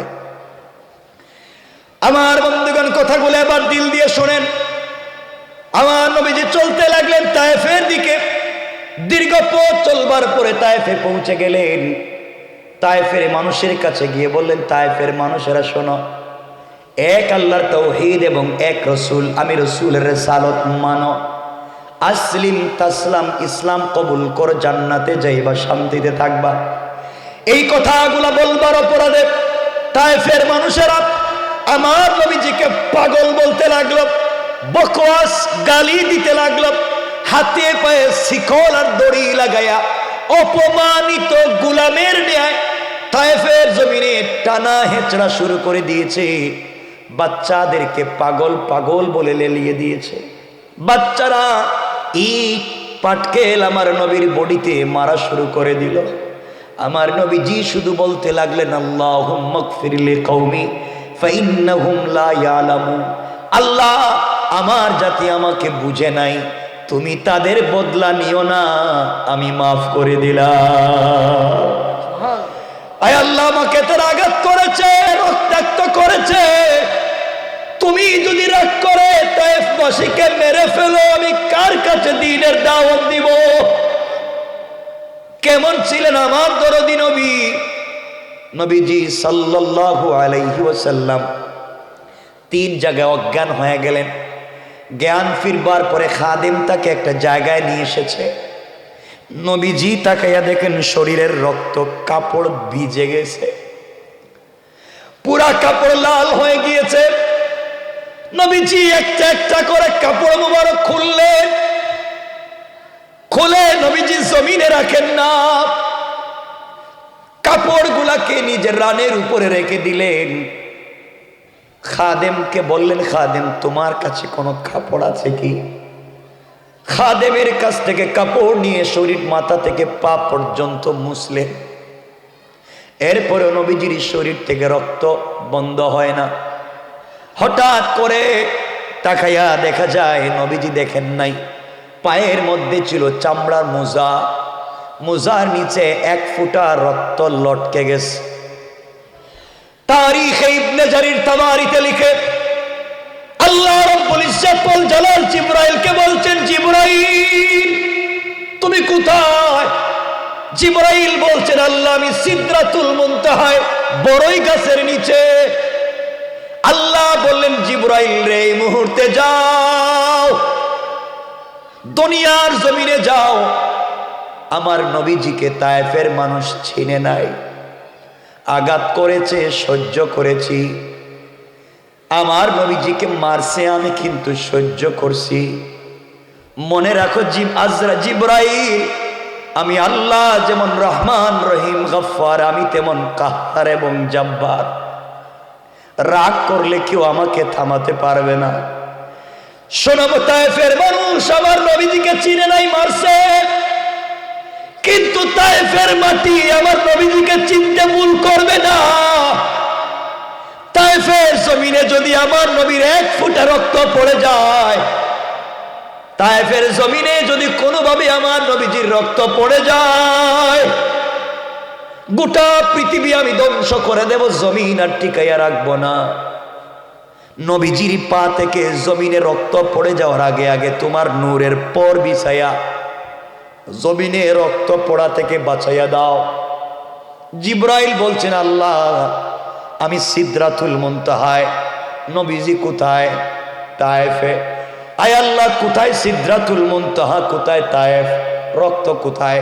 আল্লাহ বলছেন, জিবরাইল রে, পায়ের নিচে চামড়ার মোজা বরের নিচে রক্ত লটকে গিয়েছে, পা থেকে পড়লে সেকেন্ডের 1 কোটি ভাগের 1 ভাগের ভিতরে মাটিতে লেগে যাবে। আমি আবারও কথা দিলাম, রব কথা দিলে কথা ভাঙ্গি না। যদি আমার বন্ধু রক্ত তায়েফের মাটি স্পর্শ করে রে, কথা দিলাম জমিন রাখবো না, ভেঙ্গে ফেলবো। জিবরাইল বলেন পৃথিবীতে আসতে আমার 3 দিন কষ্ট হয়েছে। তারিখ ইবনে জারির তাবারিতে লিখে নবীজির খাদেম আনাস ইবনে মালিক আল আনসারী রাদিয়াল্লাহু তাআলা আনহু বর্ণনা করলেন, জিবরাইল ওই সময় তার 600 নূরের ডানা দিয়া 600 নূরের ডানা দিয়ে তিনি টান দিলেন, যিনি একবার টান দিলে 70,000 কিলোমিটার চাইতে বেশি যায়। এই জিবরাইল নূরের পর নূরের ডানা দিয়ে টান দিলেন। টান দিয়ে তিনি বলেন জমিনে এসে তায়েফে এসে দেখি নবীজির পা মোবারক থেকে রক্ত ছুটে গিয়েছে, জমিন স্পর্শ করে ফেলবে। এর ভিতরে আমি আমার ডানা বিছায়া পৃথিবীবাসীকে বাঁচাইয়া দিয়েছি। আল্লাহু আকবার। আমার বন্ধুগণ, এবার নবীজি কষ্ট পেলেন, চিন্তা করলেন তায়েফের মানুষও আমাকে মারল, এখন কার বাড়িতে যাব, কার ঘরে গিয়ে আশ্রয় নিব। চিন্তা করলেন উম্মে হানির বাড়িতে চলে যাই। উম্মে হানির বাড়িতে গেলে হয়তো কয়েকটা দিন থাকতে পারবো। আপনারা ভালো করেই জানেন, মানুষ যখন একা হয় তখন দুঃখের স্মৃতিগুলা মনে পড়ে। কথা বলেন না কেন? উম্মে হানির বাড়িতে গেলেন, থাকলেন, শরীরের দিকে তাকালেন, তাকাইয়া দেখেন নবীজির শরীরের কাপড়গুলা ছেঁড়া, শরীর ফুলে গিয়েছে, পুরা বডিতে বসন্তের দাগের মতো পাথরের কালো কালো দাগ পড়ে গিয়েছে। কাঁদতেছেন আর বলতেছেন, আল্লাহ তাআলা আপনি বলেছেন ওয়ারাফানা লাকা যিকরাক, আমাকে নাকি সম্মান দিছেন। কি এর সম্মান? যেখানে যাই মানুষ আমাকে পিটায়, মারে, রক্ত ফালায়। তায়েফে গেলে মারে, মক্কায় আইলে মারে, বাড়িতে গেলে মারে, ঘর থেকে বের হলে মারে। আপনি বললেন ওয়ারাফানা লাকা যিকরাক, সম্মান কি দেইনি? আমাকে শুধু আঘাত করে, কোথায় সম্মান? নবীজির এই কথাগুলো আল্লাহর দিলে লেগে গিয়েছে। বন্ধুর কষ্টের কথা আল্লাহ সহ্য করতে পারলেন না। এবার জিবরাইলকে বলছেন, জিবরাইল যাও, পৃথিবীতে আমার পরে আমার বন্ধুকে যে সম্মান দিয়েছি, এই সম্মান আমি আমার বন্ধুকে দিতে চাই, যাও। এবার জিবরিল আমিন আসলেন। নবীজি সাল্লাল্লাহু আলাইহি ওয়াসাল্লাম শুয়েছিলেন, ঘুম থেকে উঠালেন, চোখের পানি মুছলেন। জিবরাইল বলছেন, ইয়া রাসূলুল্লাহ চলেন আমার সঙ্গে। কোথায় নিয়ে যাইবা? আপনি নাকি বলছেন আপনি বড় কষ্ট পাইছেন। কষ্ট পাইলে তো বন্ধুর কাছে গেলে কষ্ট দূর করে দিবে। সত্যিকার বন্ধু যিনি হয়, বন্ধুর কষ্টে বন্ধু কাছে থেকে কষ্ট দূর করতে চায়। এবার জিবরাইল তা বের করে বুকের ভিতরে ঢুকাইয়া আবার লাগাইয়া দিলেন। ইলম এবং হিকমত ঢুকাইয়া দিয়া কেটে বুকটাকে আবার লাগাইয়া দিলেন। নবীজিকে ডাক দিয়ে বললেন, বলেন পয়গম্বরে আরবি, আগে দিলের ভিতরে যত কষ্ট ব্যথা ছিল এখন আসেনি? নবীজি বললেন, জিবরাইল রে, তুমি বুকের ভিতরে কি ঢুকাইয়া দিলা, কি ধৌত করলা জানি না, এখন যেন আল্লাহর দিকে আর সে আজিমের দিকে মাথা উঠাইয়া দিলে, আল্লাহর নাম জবানে নিলে পৃথিবীর সব থেকে বেশি শান্তি পায়। আল্লাহু আকবার। আমার তেলাওয়াতকৃত আলোচ্য আয়াতের প্রথম আয়াতে আল্লাহ বলছেন, আলাম নাশরাহ লাকা সাদরাক, বন্ধু আমি কি তোমার সিনা কাটি নাই, সিনা চাক করি নাই? এই যে করলেন, আরেকবার করেছিলেন। এবার নবীজিকে জিবরিল আমিন বলছেন, ইয়া রাসূলুল্লাহ আপনি নাকি আল্লাহকে বলেছেন সম্মান কোথায় আপনি পান নাই, পৃথিবীতে আল্লাহ আপনাকে সম্মান দিতে চায়। কি এর জিবরাইল? যেখানে যাই পাবলিক ওখানে মারে, মা নাই বাপ নাই, এতিম একটা ছেলেকে আর কি সম্মান দিবা? এবার জিবরাইল নবীজিকে জড়ালেন, আর ধরে বললেন, পয়গম্বরে আরবি চলেন যাই বাইতুল মাকদিস অথবা বাইতুল মুকাদ্দাস। নবীজিকে নিয়ে গেলেন। আদম থেকে নিয়ে ঈসা পয়গম্বর পর্যন্ত সকল নবীরা দাঁড়িয়েছিলেন। জলিলুল কদর বড় বড় ফেরেশতারা ছিলেন। কেউ ডাক দিয়া বলছেন আদম সফিউল্লাহ, আপনি 2 রাকাত ইমামতি করেন, সালাত পড়ান। কেউ বলছেন ইব্রাহিম খলিলুল্লাহ, আপনি 2 রাকাত নামাজের ইমামতি করেন। কেউ বলছেন মুসা কালিমুল্লাহ, আপনি 2 রাকাত নামাজের ইমামতি করেন। কেউ বলছেন ঈসা রূহুল্লাহ, আপনি 2 রাকাত সালাতের ইমামতি করেন। আল্লাহ ডাক দিয়া বললেন জিবরাইল রে, আমার পরে যাকে সম্মান দিয়েছি, বন্ধুর মনে বড় ব্যথা, স্ত্রীও নাই, মাও নাই, বাপও নাই, চাচাও নাই, কষ্ট দূর করে দিতে চাই সম্মান দিয়া। এই মুহূর্তে আদম থেকে ঈসা নবী পর্যন্ত সকল নবীরা হবেন মুসল্লি, মুক্তাদি, আর আমার নবী হবেন আজকের দিনের ইমাম। আল্লাহু আকবার। ইমামুল আইম্মা, ইমামুল মুরসালিন, ইমামুন নবিয়্যিন ওয়ার রাসূল, আজকে আমার নবী সকলের ইমাম। নবীজি ইমামতি করলেন। আল্লাহ বললেন বন্ধুরে, ওয়ারাফা'না লাকা যিকরাক, আমি কি তোমার সম্মান দেইনি? আজকের দিনে আদম থেকে ঈসা নবী পর্যন্ত তোমার মুসল্লি, আর তোমাকে ইমামের জায়গায় দাঁড় করাইয়া সবার সামনে তোমার সম্মান বাড়াইয়া দিলাম। আল্লাহু আকবার বলেন। আপনাদের অসুবিধা হচ্ছে? কষ্ট হচ্ছে? আমি লম্বা করতে চাচ্ছি না। মনে হচ্ছে মনে কষ্ট হচ্ছে? হাত দেখান তো এখন দেখি কার কার কষ্ট হচ্ছে। ওরে আল্লাহ রে, এতক্ষণ ওয়াজ করলাম, কষ্ট হচ্ছে? আবার বলেন। হাত উঠাইলেন কেন? এমনি এমনি উঠতে যায় না? উঠতে যায় এটা এমনি। আমার বন্ধুগণ, যে কথা বলতে চাইলাম মনোযোগ দিয়ে শোনো। ও যুবকেরা বুঝো, জোয়ান যারা আছো তোমাদেরকে বলছি, মুরব্বী বাবা আছেন শুনেন, দিল দিয়ে 2 হাত জোড় করে বলছি, ও মুসলমানেরা, একদিন দেখবা তোমাদের মানিকগঞ্জের জমিদার বাড়ি থাকবে, জমিদার সাহেব থাকবেন না। একদিন এমপির বাড়ি থাকবে, এমপি সাহেব থাকবেন না। একদিন শিল্পপতির বাড়ি থাকবে, শিল্পপতি থাকবেন না। একদিন চেয়ারম্যান বাড়ি থাকবে, চেয়ারম্যান থাকবেন না। একদিন আপনার টাকায় বানানো বাড়ি থাকবেন না শুধু আপনি। ঠিক কিনা বলেন? আপনি থাকবেন না। আফসোস হয়, একদিন আপনার বানানো বাড়িতে আরেকজন ঘুমাবে, আপনার অফিসের চেয়ারে আরেকজন বসবে, আপনার গাড়ির সিটে আরেকজন বসবে, সব বলবে তার, আপনাকে ভুলে যাবে।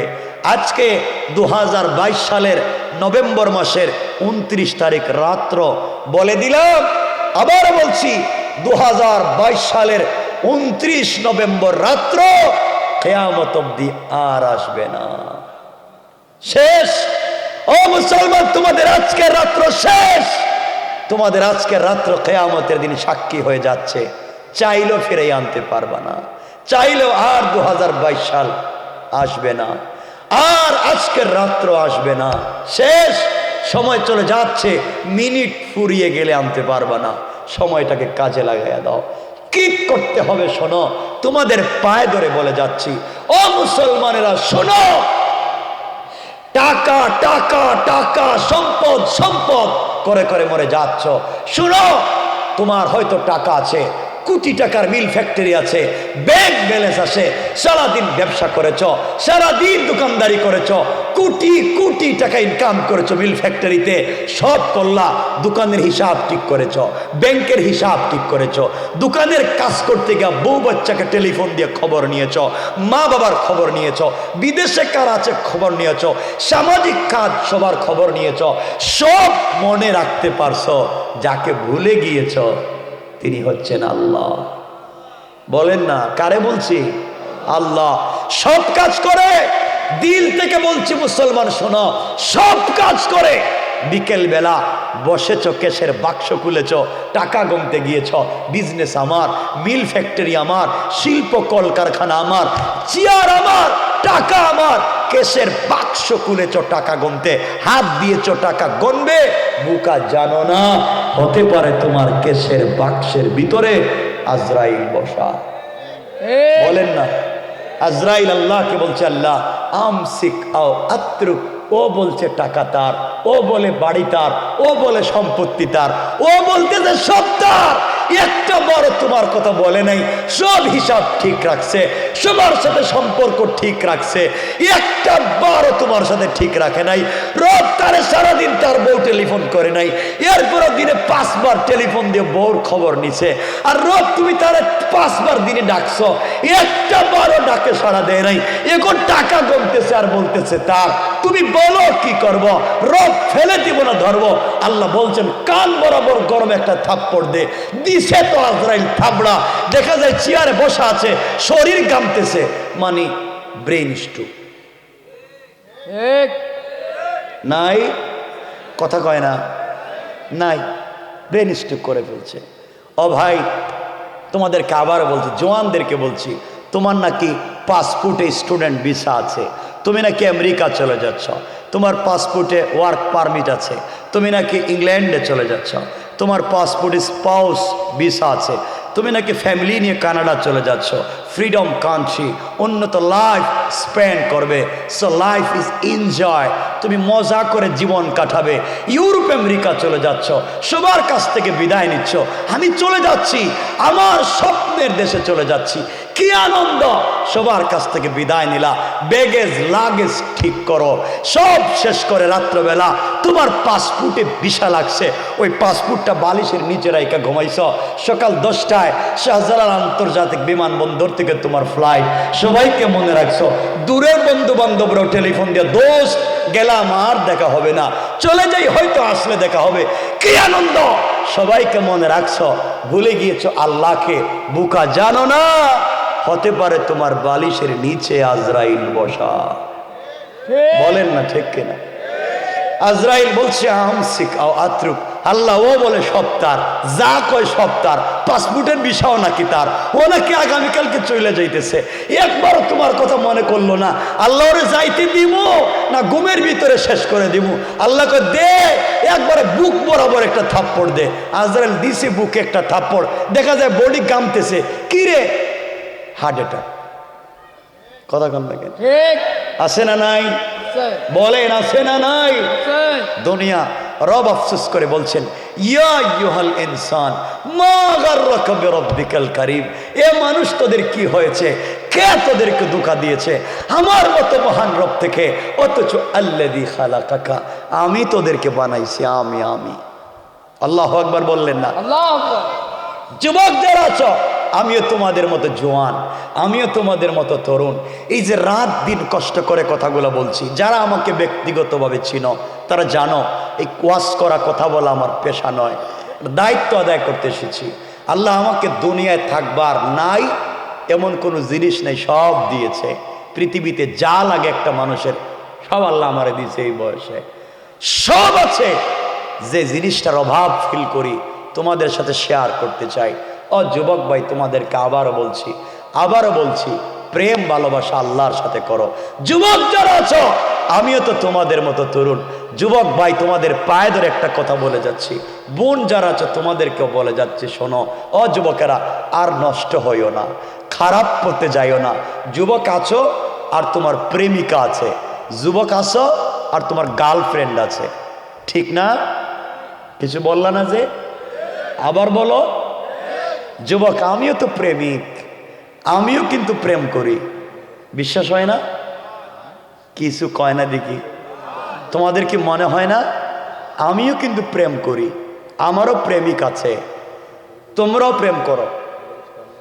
কথাগুলো শোনো, ভুল জায়গায় প্রেম করো না, সঠিক জায়গায় প্রেম করো। তুমি যার সাথে প্রেম করো, যুবক, তোমাদের দুটো পা দেও জড়াইয়া বলছি, তুমি যার সাথে প্রেম করো, তোমার গার্লফ্রেন্ড, তার চামড়া হয়তো বিউটিফুল, তার চেহারা স্মার্ট, তার বয়স এক্সট্রা অর্ডিনারি করা। সে যখন টেলিফোনে তোমার সাথে কথা বলে, তখন বাতের প্লেট ফালাইয়া হয়তো কুত্তার মতো দৌড় দাও, ঠিক না? ঠিক না?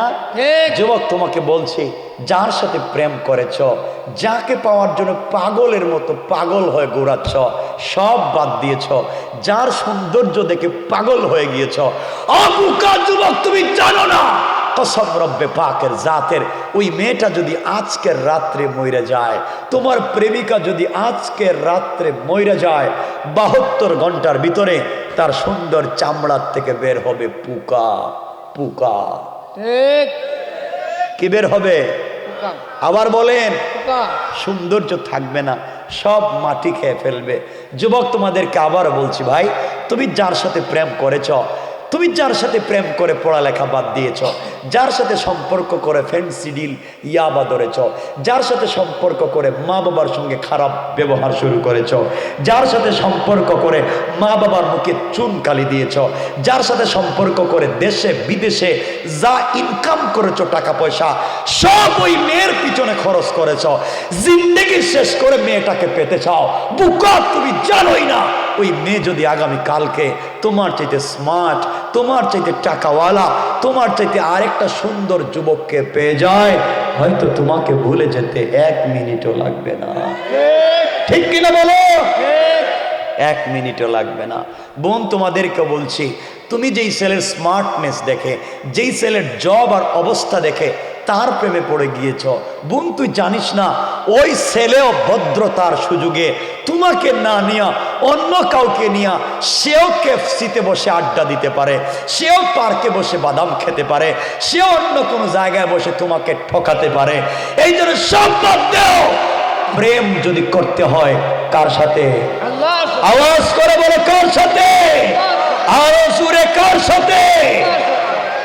প্রেম তো আমার রবও করেছেন, আমার রব তো করেছেন আমার রসুলের সাথে, আমার কলিজার টুকরা নবীর সাথে। আমার রব আমার নবীকে মাঝে মাঝে ডাক দিতেন, ইয়া আইয়ুহাল মুদাসসির, ইয়া আইয়ুহাল মুজাম্মিল, কুম ফাআনজির ওয়া রাব্বাকা ফাকাব্বির ওয়া সিয়াবাকা ফাতাহির। তুমি যেমন তোমার প্রেমিকাকে বিভিন্ন নামে ডাকলে মজা পাও, আমার রব আমার রসুলকে ডাক দিয়েছেন, ও চাদরওয়ালা চাদর খোলো, ও কম্বলওয়ালা কম্বলের নিচ থেকে বের হও, ও কলিজার টুকরা বন্ধু হাবিবুল্লাহ, তুমি খাদিজাকে নিয়ে কম্বলের নিচে শুয়ে আছো, তোমার প্রেমিক আল্লাহ আরশ ইস্তাওয়া, আরশে আজিমে একা একা ভাল লাগে না। ও কলিজার টুকরা প্রেমিক, তুমি আয়েশাকে নিয়ে ঘুমিয়ে আছো, তোমার প্রেমিক লা তাখুযুহু সিনাতু ওয়ালা নাওম, একটা মিনিটও ঘুমায় না, তোমার সাথে কথা বলতে চায়, তুমি কেমনে ঘুমায় থাকো?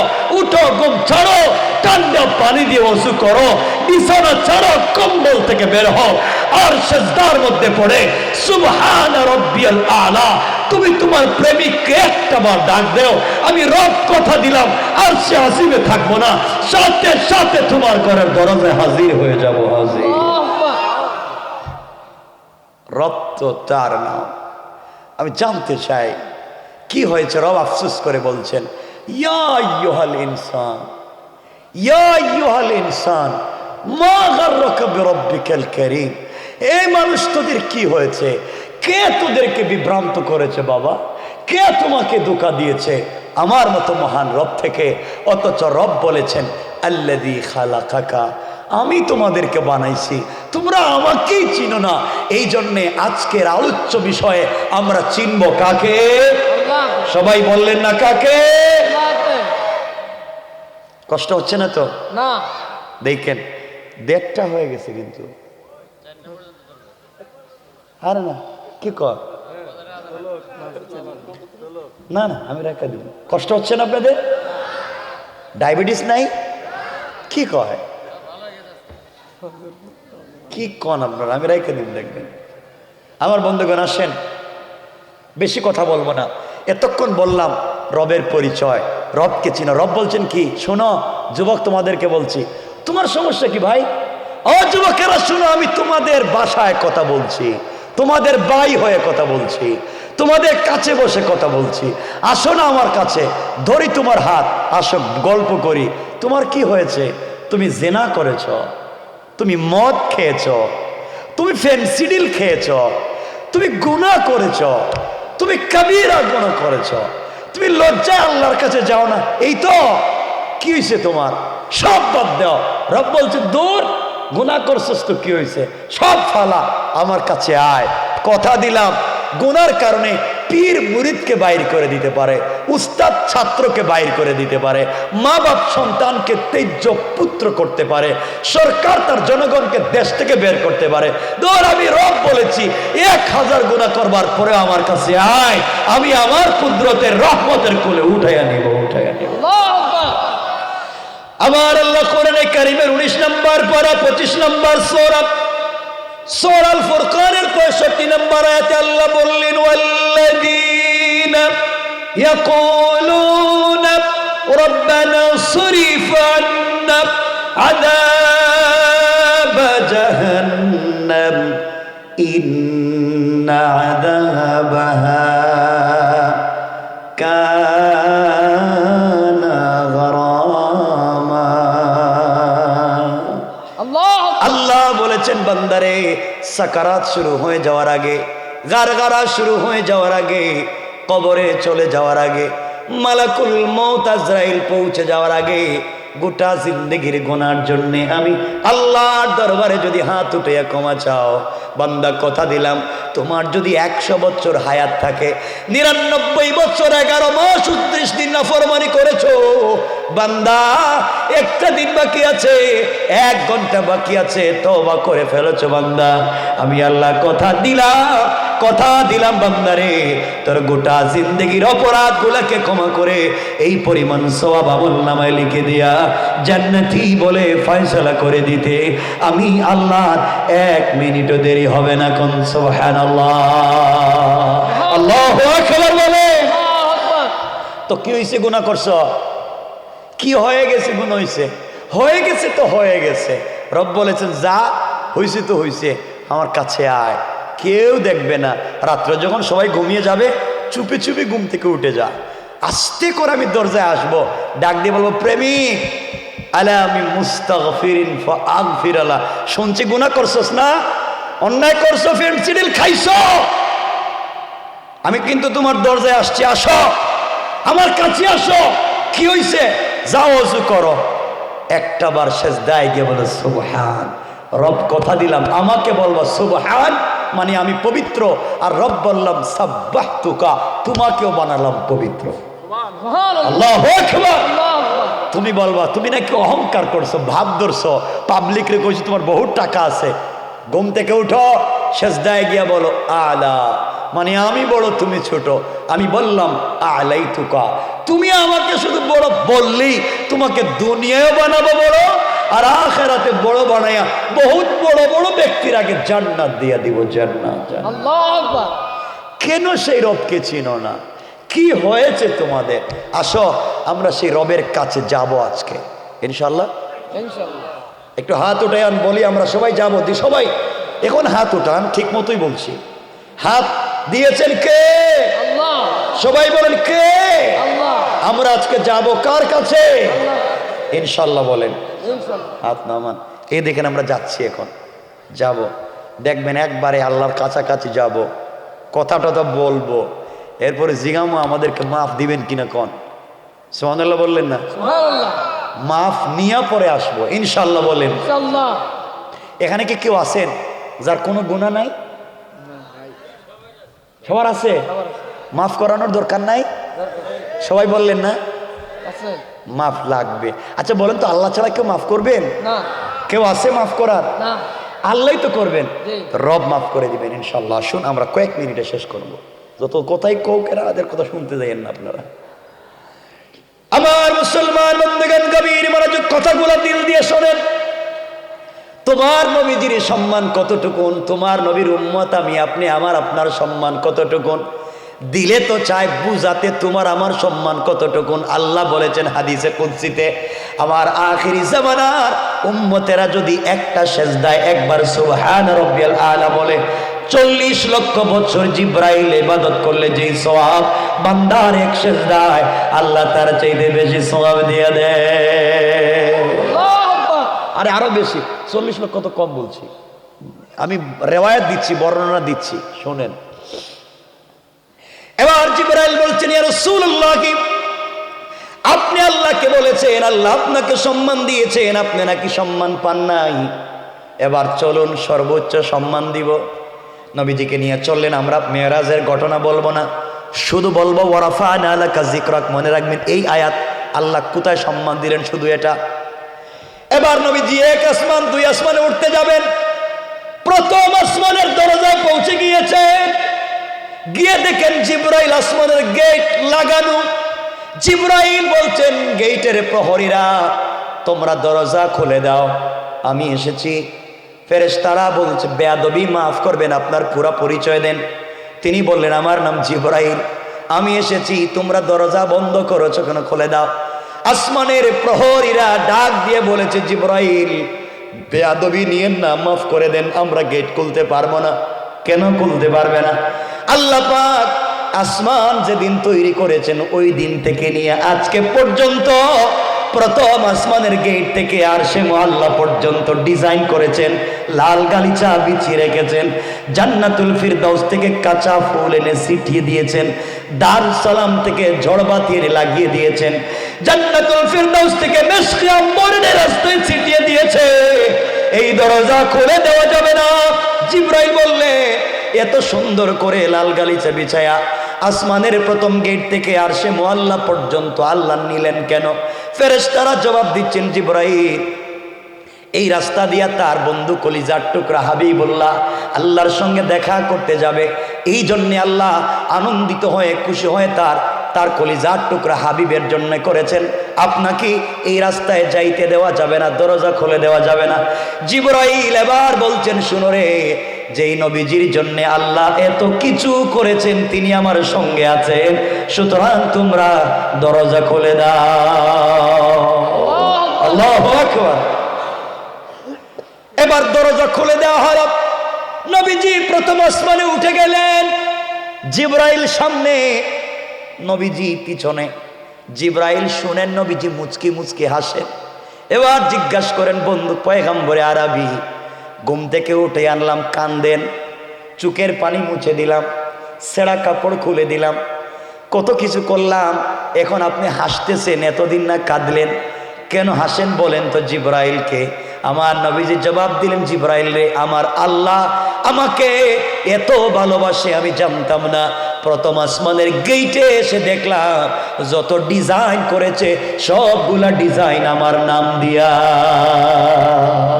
আল্লাহু আকবার। রব বলেছেন ওয়ারাফা'না লাকা যিকরাক, বন্ধু সম্মান শুধু আসমানে রাখিনি, জমিনে রাখিনি, আসমানে আনছি। সুবহানাল্লাহ বললেন না? সুবহানাল্লাহ। এবার আমরা তো এই ঘটনা বলবো না, সব আসমান পার হয়ে নবীজি চলে গেছেন, কারণ ঘটনা বললে তো অন্য বিষয় চলে যাইব। ওয়ারাফা'না লাকা যিকরাক বুঝাতে পারবো না, ঘটনা বাতিল।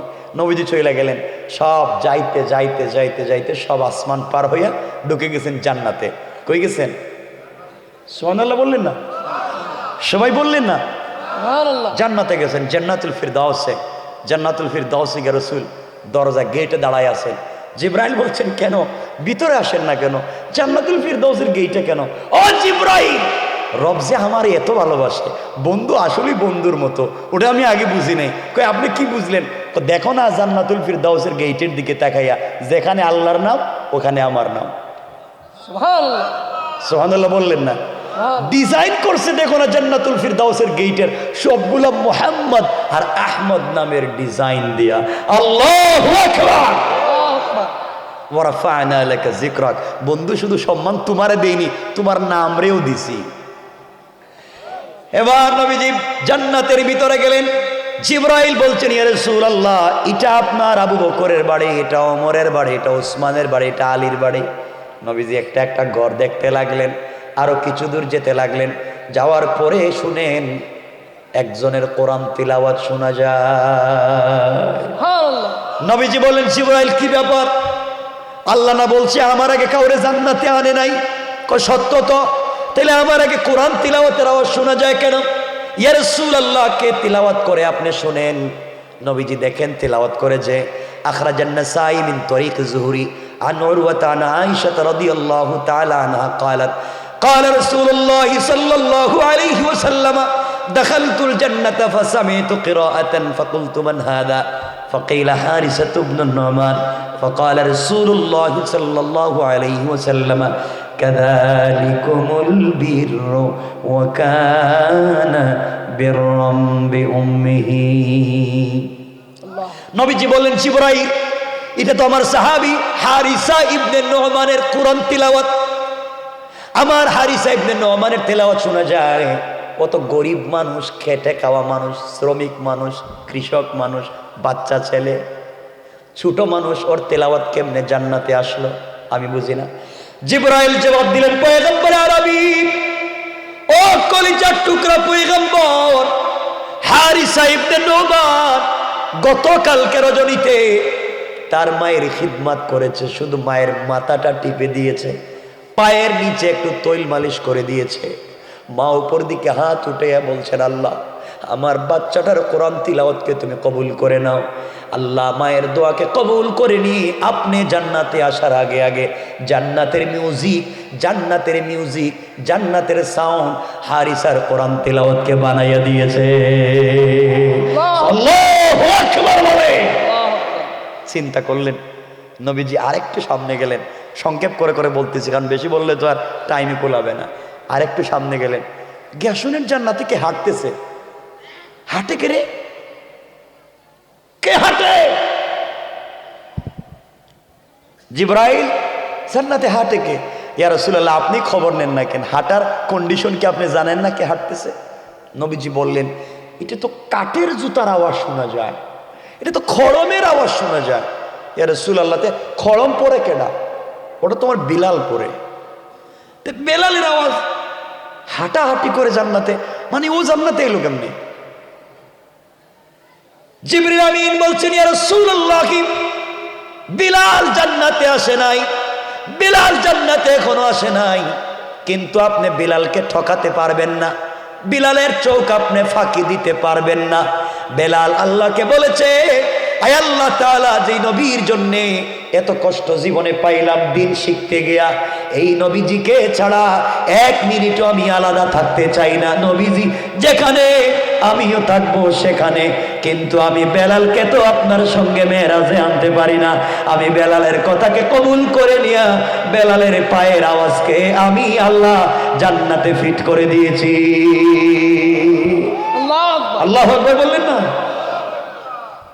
তো নবীজি আসলেন মেরাজ থেকে, আসার পরে তো সংক্ষেপ করে বলছি, বেলালকে বলছেন, বেলাল, জান্নাতে তোমার পায়ের হাঁটা শুনলাম, কি করো তুমি, কি আমল করো রে বাবা, তোমার আওয়াজ জান্নাতে গিয়ে পাইলাম।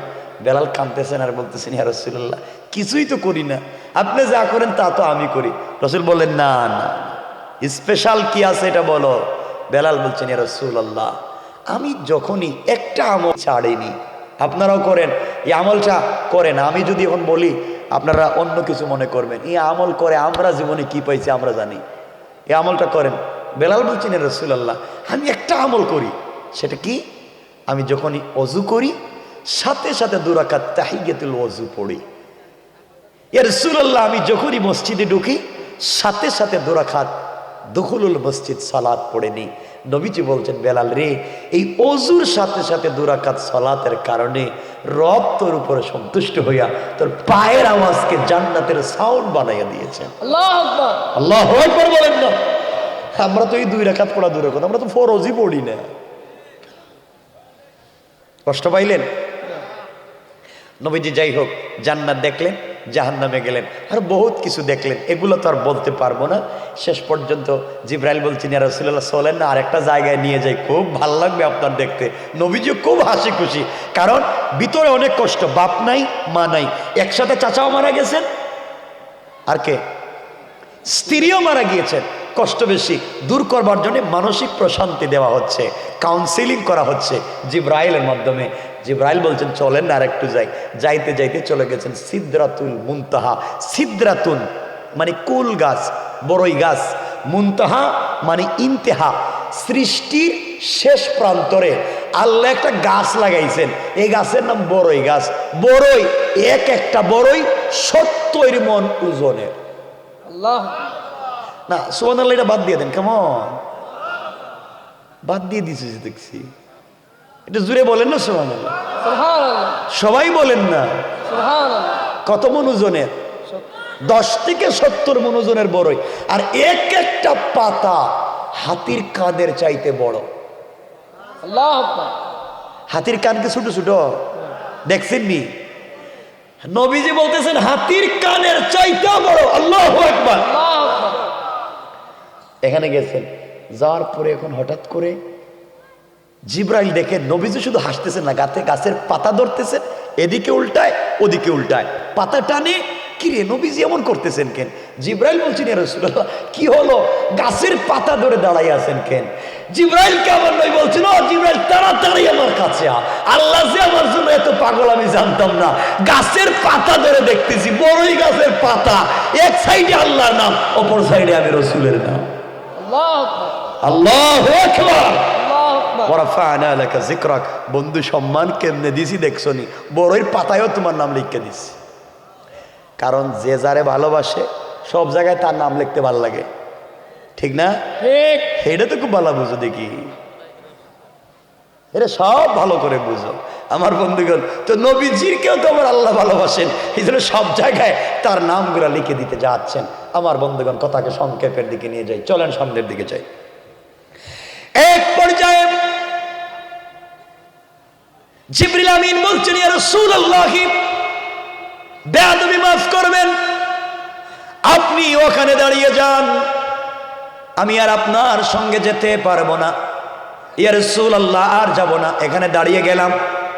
দেখেন আমার পাসপোর্টে ভিসা আছে, ভিসার মেয়াদও আছে, সব আছে, কিন্তু রোড পারমিট নাই, যাওয়ার ইজাজত নাই, অনুমতি নাই। ও পয়গম্বর আরবি, আপনি ওখানে দাঁড়িয়ে থাকবেন, যিনি আপনাকে দাওয়াত করেছে তিনি আপনাকে ওখান থেকে নিয়ে যাবে। আমি চললাম। এই কথা বলে জিবরিল আমিন কেটে পড়লেন। নবীজি একা একা দাঁড়িয়ে গেলেন। আরে একা একা যখন মানুষ দাঁড়ায়, একা একা বসে যায়, তখন দিলে কি মনে হয়? স্মৃতি মনে হয় না? আপনাদের স্মৃতির পাতায় কি মানুষ ভবিষ্যৎ রাখে না অতীত রাখে? হ্যাঁ কিছু কয় না দেখি, স্মৃতির পাতায় থাকে কি এটা বুঝেন না মনে হয়। তো নবীজির স্মৃতিতে অতীতের কথা মনে পড়েছে। আরে আজ আমার কত সম্মান, আমি আরশে আজিমের কাছে আসছি, সিদরাতুল মুনতাহা আসছি। আজ যদি আমার খাদিজা থাকতো, তার বুকটা ভরে যেত, আমার স্বামীর কত সম্মান। আজ যদি আমার বাপ থাকতেন, কত খুশি হতেন, আমার ছেলে মুহাম্মদের কত সম্মান। আজ যদি আমার মা আমিনা থাকতো, কি যে খুশি হয়ে যেত। নবীজি এগুলা বলতেছেন আর কাঁদতেছেন, কেউ নাই, এ তো সম্মান আমি কারে বলবো? আমার বন্ধুগণ হঠাৎ করে আমার নবীজির চোখ পড়েছে পায়ের দিকে। পায়ের দিকে তাকাইয়া দেখে পায়ের মধ্যে ছেঁড়া জুতা। হঠাৎ মনে পড়েছে আমি জুতা নিয়ে কেমনে এত দূরে আসলাম। ছেঁড়া জুতা নিয়ে এত দূরে সে এখন আর সে মুআল্লায় যাব, আর সে আজিমে যাব। এই ছেঁড়া জুতা নিয়ে কি আল্লাহর সঙ্গে দেখা করা যায়? মনে পড়ে গিয়েছে মুসা কালিমুল্লাহর কথা। মুসা কালিমুল্লাহ আল্লাহর সঙ্গে দেখা করতে তুর পাহাড়ে গিয়েছিলেন। মুসা যখন তুর পাহাড়ে আল্লাহর সঙ্গে জমিনে একটা পাহাড়ে দেখা করতে গেলেন, আমার আল্লাহ বললেন ফাখলা'না আলাইকা ইন্নাকা বিল ওয়াদিল মুকদ্দাসি তুওয়া। আল্লাহ বললেন মুসা রে, এটা তুরে সাইনা, পবিত্র উপত্যকা, পবিত্র পাহাড়, এখানে আবার নূরের তজল্লি পড়েছে, এখানে জুতা নিয়ে আসা যাবে না, জুতা খুলে আসো। নবীজির চিন্তা হলো মুসাকে আল্লাহ জুতা নিয়ে পাহাড়ে যেতে দিলেন না, আর আমি ছেঁড়া জুতা নিয়ে কেমনে আর সে আজিমে যাব? এই জন্য আমার নবী জুতা মুবারক খুলে রেখে দিলেন। আওয়াজ হলো, আওয়াজ আসলো, ও মুহাম্মদ ইবনে আব্দুল্লাহ, ও কলিজার টুকরা বন্ধু, আপনি কেন জুতা খুলেছেন? আপনি আপনার সেরা জুতা পায়ে দেন, আপনার জুতা মুবারক নিয়ে আরশে আজিম পর্যন্ত আসবেন। আমি শুধু আপনাকে সম্মান দিয়েছি তা না, আপনার জুতার নিচে যে বালি দুলি কণাগুলো রয়েছে, আমি আল্লাহ ওগুলাকেও সম্মান দিয়েছি। এগুলার মাধ্যমে আমি আমার আরশে আজিমকে সম্মানিত করতে চাই। আল্লাহু আকবার। বন্ধু, তোমাকে সম্মান দেইনি, তোমার জুতারেও দিছি, জুতার নিচে যে ধুলিকণা আছে তারা সম্মান দিয়েছে। সুবহানাল্লাহ বললেন। ওয়ারাফা'না লাকা যিকরাক। বুঝতেছেন নি এখন আমার কথা? ওয়ারাফা'না লাকা যিকরাক, ওই একই আয়াত আগে পিছে বলার সুযোগ নেই। বন্ধু কত সম্মান দিয়েছি। এবার নবীজি সংক্ষেপ করতেছি, যেতে যেতে যেতে যেতে আরশে আজিমে পৌঁছে গেলেন। এখানে দুটা বর্ণনা, আমরা সব বর্ণনার আলোচনা করলে তো সময় পাবো না। দুটা বর্ণনা, অনেকগুলা বর্ণনা। নবীজি সরাসরি কথা বললেননি, সরাসরি দেখা করলেননি, বা কেমনে দেখা করছেন। আমরা ফেতনায় যাব না, ইখতিলাফ করব না। একটা বর্ণনা আমরা গ্রহণ করব। রব বলেছেন ফাকাবা কাউসাইনি আও আদনা, ধনুক বাঁকা করলে যত কাছাকাছি আসে, ধনুক, ধনুক তো চিনেন, ধনুক বাঁকা করলে যত কাছাকাছি আসে, আমি আমার বন্ধু তত কাছাকাছি সামনাসামনি বসে কথা বলেছি। সুবহানাল্লাহ। আসতে বললেন ওয়ারাফা'না লাকা যিকরাক, বন্ধু আর কত সম্মান চাও। এবার নবীজি আল্লাহর কাছাকাছি বসা। নবীজি এদিক সেদিক তাকাচ্ছেন আর হাসতেছেন। আল্লাহ বলছেন কি এখন হাসেন কেন? ঘুম থেকে উঠাইয়া নিয়ে আসলাম, কাঁদলেন, কেউ নাই আপনি বললেন, কেউ আপনারা দেখে না, কেউ আপনারা মোহব্বত ভালোবাসা দেয় না, একা হয়ে গেছেন, কত কান্নাকাটি করলেন, এখন তো হাসাহাসি করেন কেন? আমার সাথে কথা বলেন। আমার নবীজি বলছেন আল্লাহ তাআলা সত্যি যে আপনি এত ভালোবাসেন আমি জানি না। আপনার আরশে আজিমে এসে দেখলাম, আরশে আজিমের পিলার, আরশে আজিমের ছাদ, যেগুলা যা জিনিস যত কিছু দিয়া বানাইছেন সব ডিজাইন করেছেন আমার নাম দিয়া। আল্লাহু আকবার। আমার নবীকে আল্লাহ জানাইয়া দিলেন, বন্ধুরে গোটা পৃথিবীতে যা সৃষ্টি করেছি কেউ যদি সুন্দর করে তাকায়, জ্ঞানীর চোখ দিয়া তাকায়, সবগুলাতে দেখবে ডিজাইন করেছি তোমার নাম দিয়া। আল্লাহু আকবার। পৃথিবীর মানচিত্রের দিকে তাকাবেন, গোটা দুনিয়ার মানচিত্র দেখবেন মুহাম্মদের নাম পাওয়া যায়। আল্লাহু আকবার। রব কার নাম তো বুঝেন নাই আমার বন্ধুগণ। এবার নবীজিকে আল্লাহ বলছেন, বন্ধুরে কষ্ট তো দূর করলাম, কাছাকাছি নিয়ে আসলাম, এবার বলো না আমার কাছে আসছো, আমার কাছাকাছি আনলাম দুঃখ দূর করবার জন্য। কলিজার টুকরা বন্ধু তো তার নাম, বন্ধুর বিপদে কাছে থাকে। আমি তোমাকে কাছে নিয়ে আসলাম, কিন্তু একটা বিষয় জানতে চাই, ও বন্ধু তুমি যে আমার কাছে আসছো খালি হাতে আসছো না আমার জন্য কোনো হাদিয়া আনছো? সুবহানাল্লাহ নাই? সুবহানাল্লাহ। নবীজি বলছেন আল্লাহ আমারে আপনি বোকা পাইছেন যে আমি খালি হাতে আপনার বাড়িতে? অবশ্যই হাদিয়া আনছি। আপনারা কি মেহমান বাড়িতে গেলে কিছু নেন না? জি কি রে আওয়াজে মনে কিছু নেন না নাকি? জি। না খালি হাতে জায়গা নাকি? আমরা সিলেটে তো, আমরা সিলেটে, আমার বাড়ি তো সিলেটে, আমরা কারো বাড়ি গেলে কিছু নিয়ে যাই। আপনারা মনে নেন না? মনে হয় নেন তো, তা সবাই বলেন না কে নেন না? এই তো এখন সবাই নিয়ে যায়। তো রাসূল সাল্লাল্লাহু আলাইহি ওয়াসাল্লামকে আল্লাহ বলছেন, বন্ধু তুমি যে আমার বাড়িতে আইলা, কই মক্কা থেকে নিয়ে আইছি, খালি হাতে কিছু আনো নাই? জি। আল্লাহর কাছে রাসূল বলছেন আমারে বোকা পাইছেন নাকি যে খালি হাতে আইমো? অবশ্যই নিয়ে এসেছি। তো কি আনছো? আমার দেও না, খালি হাতি তো দেখতেছি, দেও কি হাদি আনছো? এবার আমার নবীজি বলছেন আত্তাহিয়াতু লিল্লাহি ওয়াস-সালাওয়াতু ওয়াত-তাইয়্যিবাত। আল্লাহ যত সালাত, যত সালাম, যত পবিত্রতা আছে, আসমান জমিনের সকল পবিত্রতা এই মুহূর্তে আপনাকে হাদিয়া করে দিলাম। আল্লাহু আকবার। আমার আল্লাহ খুশি হয়ে গেলেন, বন্ধু কত চালাক, সব আমারে দিয়ে দিছে।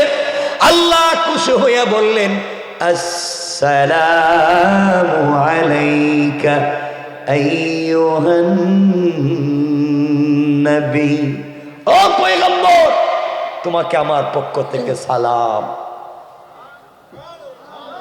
না বাদ দেন, কেমন সুবহানাল্লাহ। ঘুমাইছে মনে হয়, ঘুমাইছে? হাত উঠান তো দেখি কারা কারা ঘুমাইছেন। ওরে ওরে হাত দুনিয়া রে বা আল্লাহ, এটা কোন দুনিয়া এলা? হাত উঠে নি ঘুমায়, এটা কি দুনিয়া না কোন জায়গার লাই জানে? হাত উঠেই ঘুমায় নাকি তা? আমার বন্ধুগণ ইন্না লিল্লাহি ওয়া ইন্না ইলাইহি রাজিউন, দুইটা হয়ে গেছে গা। কি কর না 2 ঘন্টা হয়ে গেছে গা, 2 ঘন্টার উপরে না। আর না আপনারা কিছু কইেন না, দেখেন। আরে না শোনেন, আরে না বাবা শোনেন না, না না, আরে প্রতিদিনই তো আমি কি প্লাস্টিক সারা বছর ওয়াজ করতে হয়।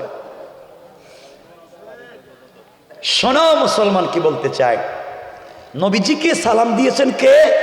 আল্লাহ। সবাই বলেন আল্লাহ। আরো জোরে বলেন। আল্লাহ। নবীজি সালামের জবাব না দিয়া এভাবে বসে রয়েছে। আল্লাহ বলেন কি ব্যাপার, সালাম দিছি আমি, সালামের তো জবাব দিলেনই না, তা বসে রয়েছেন কেন? নবীজি বলছেন আপনার সালামের জবাব দিতাম না কেন? আল্লাহ, এটা কোন কাজ হইল? আমি আপনার বাড়িতে আসছি, আপনি আমাকে কত কথা জিগাইলেন, খাদিজা কেমন ছিল, আমার মেয়ে ফাতেমা কেমন আছে, দেশের মানুষ কেমন আছে, কত কিছু জিগাইলেন, কিছু কই নাই। এখন আমারে আপনি সালাম দিলেন, তা আপনি আমার কাছ থেকে সালামের জবাব কেমনে আশা করেন? আল্লাহ বলছেন কেন আশা করতে পারি না? আল্লাহ,